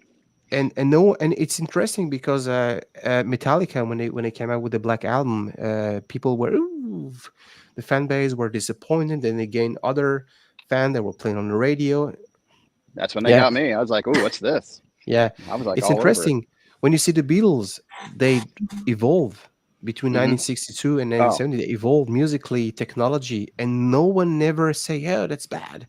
They should sing "She Loves You" in 1968. We're all agreed. Yeah. Were people having a hard time keeping up with the Beatles? Look what they did. Did any other band do what they did in a 7-year period? No. I think people didn't know what to do. Like, what are they doing? There's not a lot of bands that will do what they did in 20 years. No. I mean, it's just that's to me is the amazing part of the Beatles. It's just what they did so quickly. Yeah. And it's just like, come on, catch up, guys. I mean, if you look at Love Me Do and look at something She's off so Heavy heavy. Road. Yeah, she's so heavy. She's so heavy. Yeah. How is that even the same band? Yeah. Or on Revolver. On Revolver, this album doesn't sound like every song sounds differently. Yeah. Yeah, that's the amazing part of it. And some bands it takes longer. Yeah, I mean, it's just it's the magic, whatever that magic is. And I'm one of the guys that think that they did break up at the right time. Yes. Instead of going, remember those 5 crappy Beatles albums that came out in the 70s, So I think they all struggled as solo artists. Yep. Do you like Genesis? Do you like the first Peter Gabriel Genesis era when they were prog? Or do you prefer the Peter Gabriel 80s, 90s era? I'm an 80s, 90s guy. Yeah, I can enjoy it, but what do I put on? I'm going to put on the 80s Genesis. I'm going to put on all the Peter Gabriel stuff, all his solo career stuff. I love it. Everything. So, yeah, that 80s period of Phil Collins and Genesis, I just like it. I'm a pop guy, so that appeals to me. Okay. I can still play In the Air Tonight and enjoy it. Even the album he produced with the singer from the girl from ABBA. The 2 girl. I know there's something going on. Frida, yeah. He's great. Now, I heard the album. Great. I love that song. It's one of those 80s songs that stick with me. And then recently I heard you got to check out the whole album. Like, the whole thing's good. So I'll have to check that out. Yeah. You're a Alex something got going home on guy. safe for anyone that's wondering. What is it? Alex Glad got he's- home safe for anyone that's wondering. Oh, Sam, okay. Well, good for Alex. Okay, he lives to There you drink go. beer another day. Good for him. Exactly. Are you so you into that one, Rob? The Frida song and the No, no, no, really? I Okay. like ABBA, but I didn't never paid See, any I don't like attention. ABBA, but I like that song. I'm not an ABBA guy. No. But I like that song. It's like Dexy's Midnight Runners, Come On Eileen. I could listen to that thing freaking all day long. Yeah, that's a great song. I'll give you that. Just there's certain songs of that period. Well, you're growing up in that period too. I was a teenager, adolescent, so that was my time of really, oh wow, look at all this music around me. Mhm. Yeah. So it was kind of cool. Well, fellas, I've been on here 2.5 hours, so I'm getting tired. You sound better tonight too. You know what? As I said off the top when Sam and Alex were asking, I feel 100%. I feel fine. You know what it was? It was that cheesecake. It must have been. It was That's magic. what it was. It was. Yeah. It was bloody amazing. That was the shitty part of. I mean, COVID sucks to begin with, and this is the first time I've had it, and knocked my wife on her ass, and she's still pretty sick, but she's better today than yesterday, which is good. But Mike and I had been planning to get together since he was up here in May, and we've been planning this for a couple months, and we were so looking forward. Our wives were going to get together, and we were like the four of us were going to get together, and Mike and I were going to make a video, and I had VCLT for him, and we were going to make a day of it. And of course, I catch the goddamn plague, Right. So he's coming back in May, so we'll get together again. But I got to see him for about 10 minutes. He stood on my front lawn, and I had the screen open on the front door, and we chatted through the open window at a safe distance for a few minutes, but still not the same. I would have really liked to spend some time with him, but it is what it is. Yeah, I got to see both videos because he did one too, and saying, it sucks I didn't get to see Rob. Yeah. And you're sitting there, and I was thinking, I was like, how is he enjoying that cake? Because usually the first thing to go with COVID is the taste, and you're just like, you should have done some of that in slow motion because man, your face, you're like, this is the best ever. Oh my You're like, I'm not kidding, man. best cheesecake ever in the world. Like better than filet mignon. You're like comparing cheesecake to steak. It was incredible. I mean, cheesecake is there's two foods I love in this world: chicken wings and cheesecake. And there you go. Together in the same meal is actually not a bad idea. But it had a big piece of vanilla and a big piece of chocolate, so I just cut a sliver off each of them, and it took me. And I wasn't sharing that with anyone. And I'm not glad my wife was sick, but I wasn't sharing it with her or anybody. Oh, God. So I ate both of those large pieces of cheesecake over a couple of days, but they were just incredible. Oh. What's your take on chicken wings and cheesecake, vinyl guy, Mr. French Vinyl? I don't know. I tried cheesecake once. I took a trip in New York, and I wouldn't act as a stupid French guy who says his cuisine is the best in the world. Not get me wrong. Pretentious. Both of those are pretty shitty. No. I didn't say that. Right. I'm blessed here in Montreal. So many different culture: the French culture, Asian, South American. Oh wow. And but I like to cook myself. Cook myself. So when sometimes I try to do something exotic. Sometimes it doesn't work. Sometimes it doesn't work.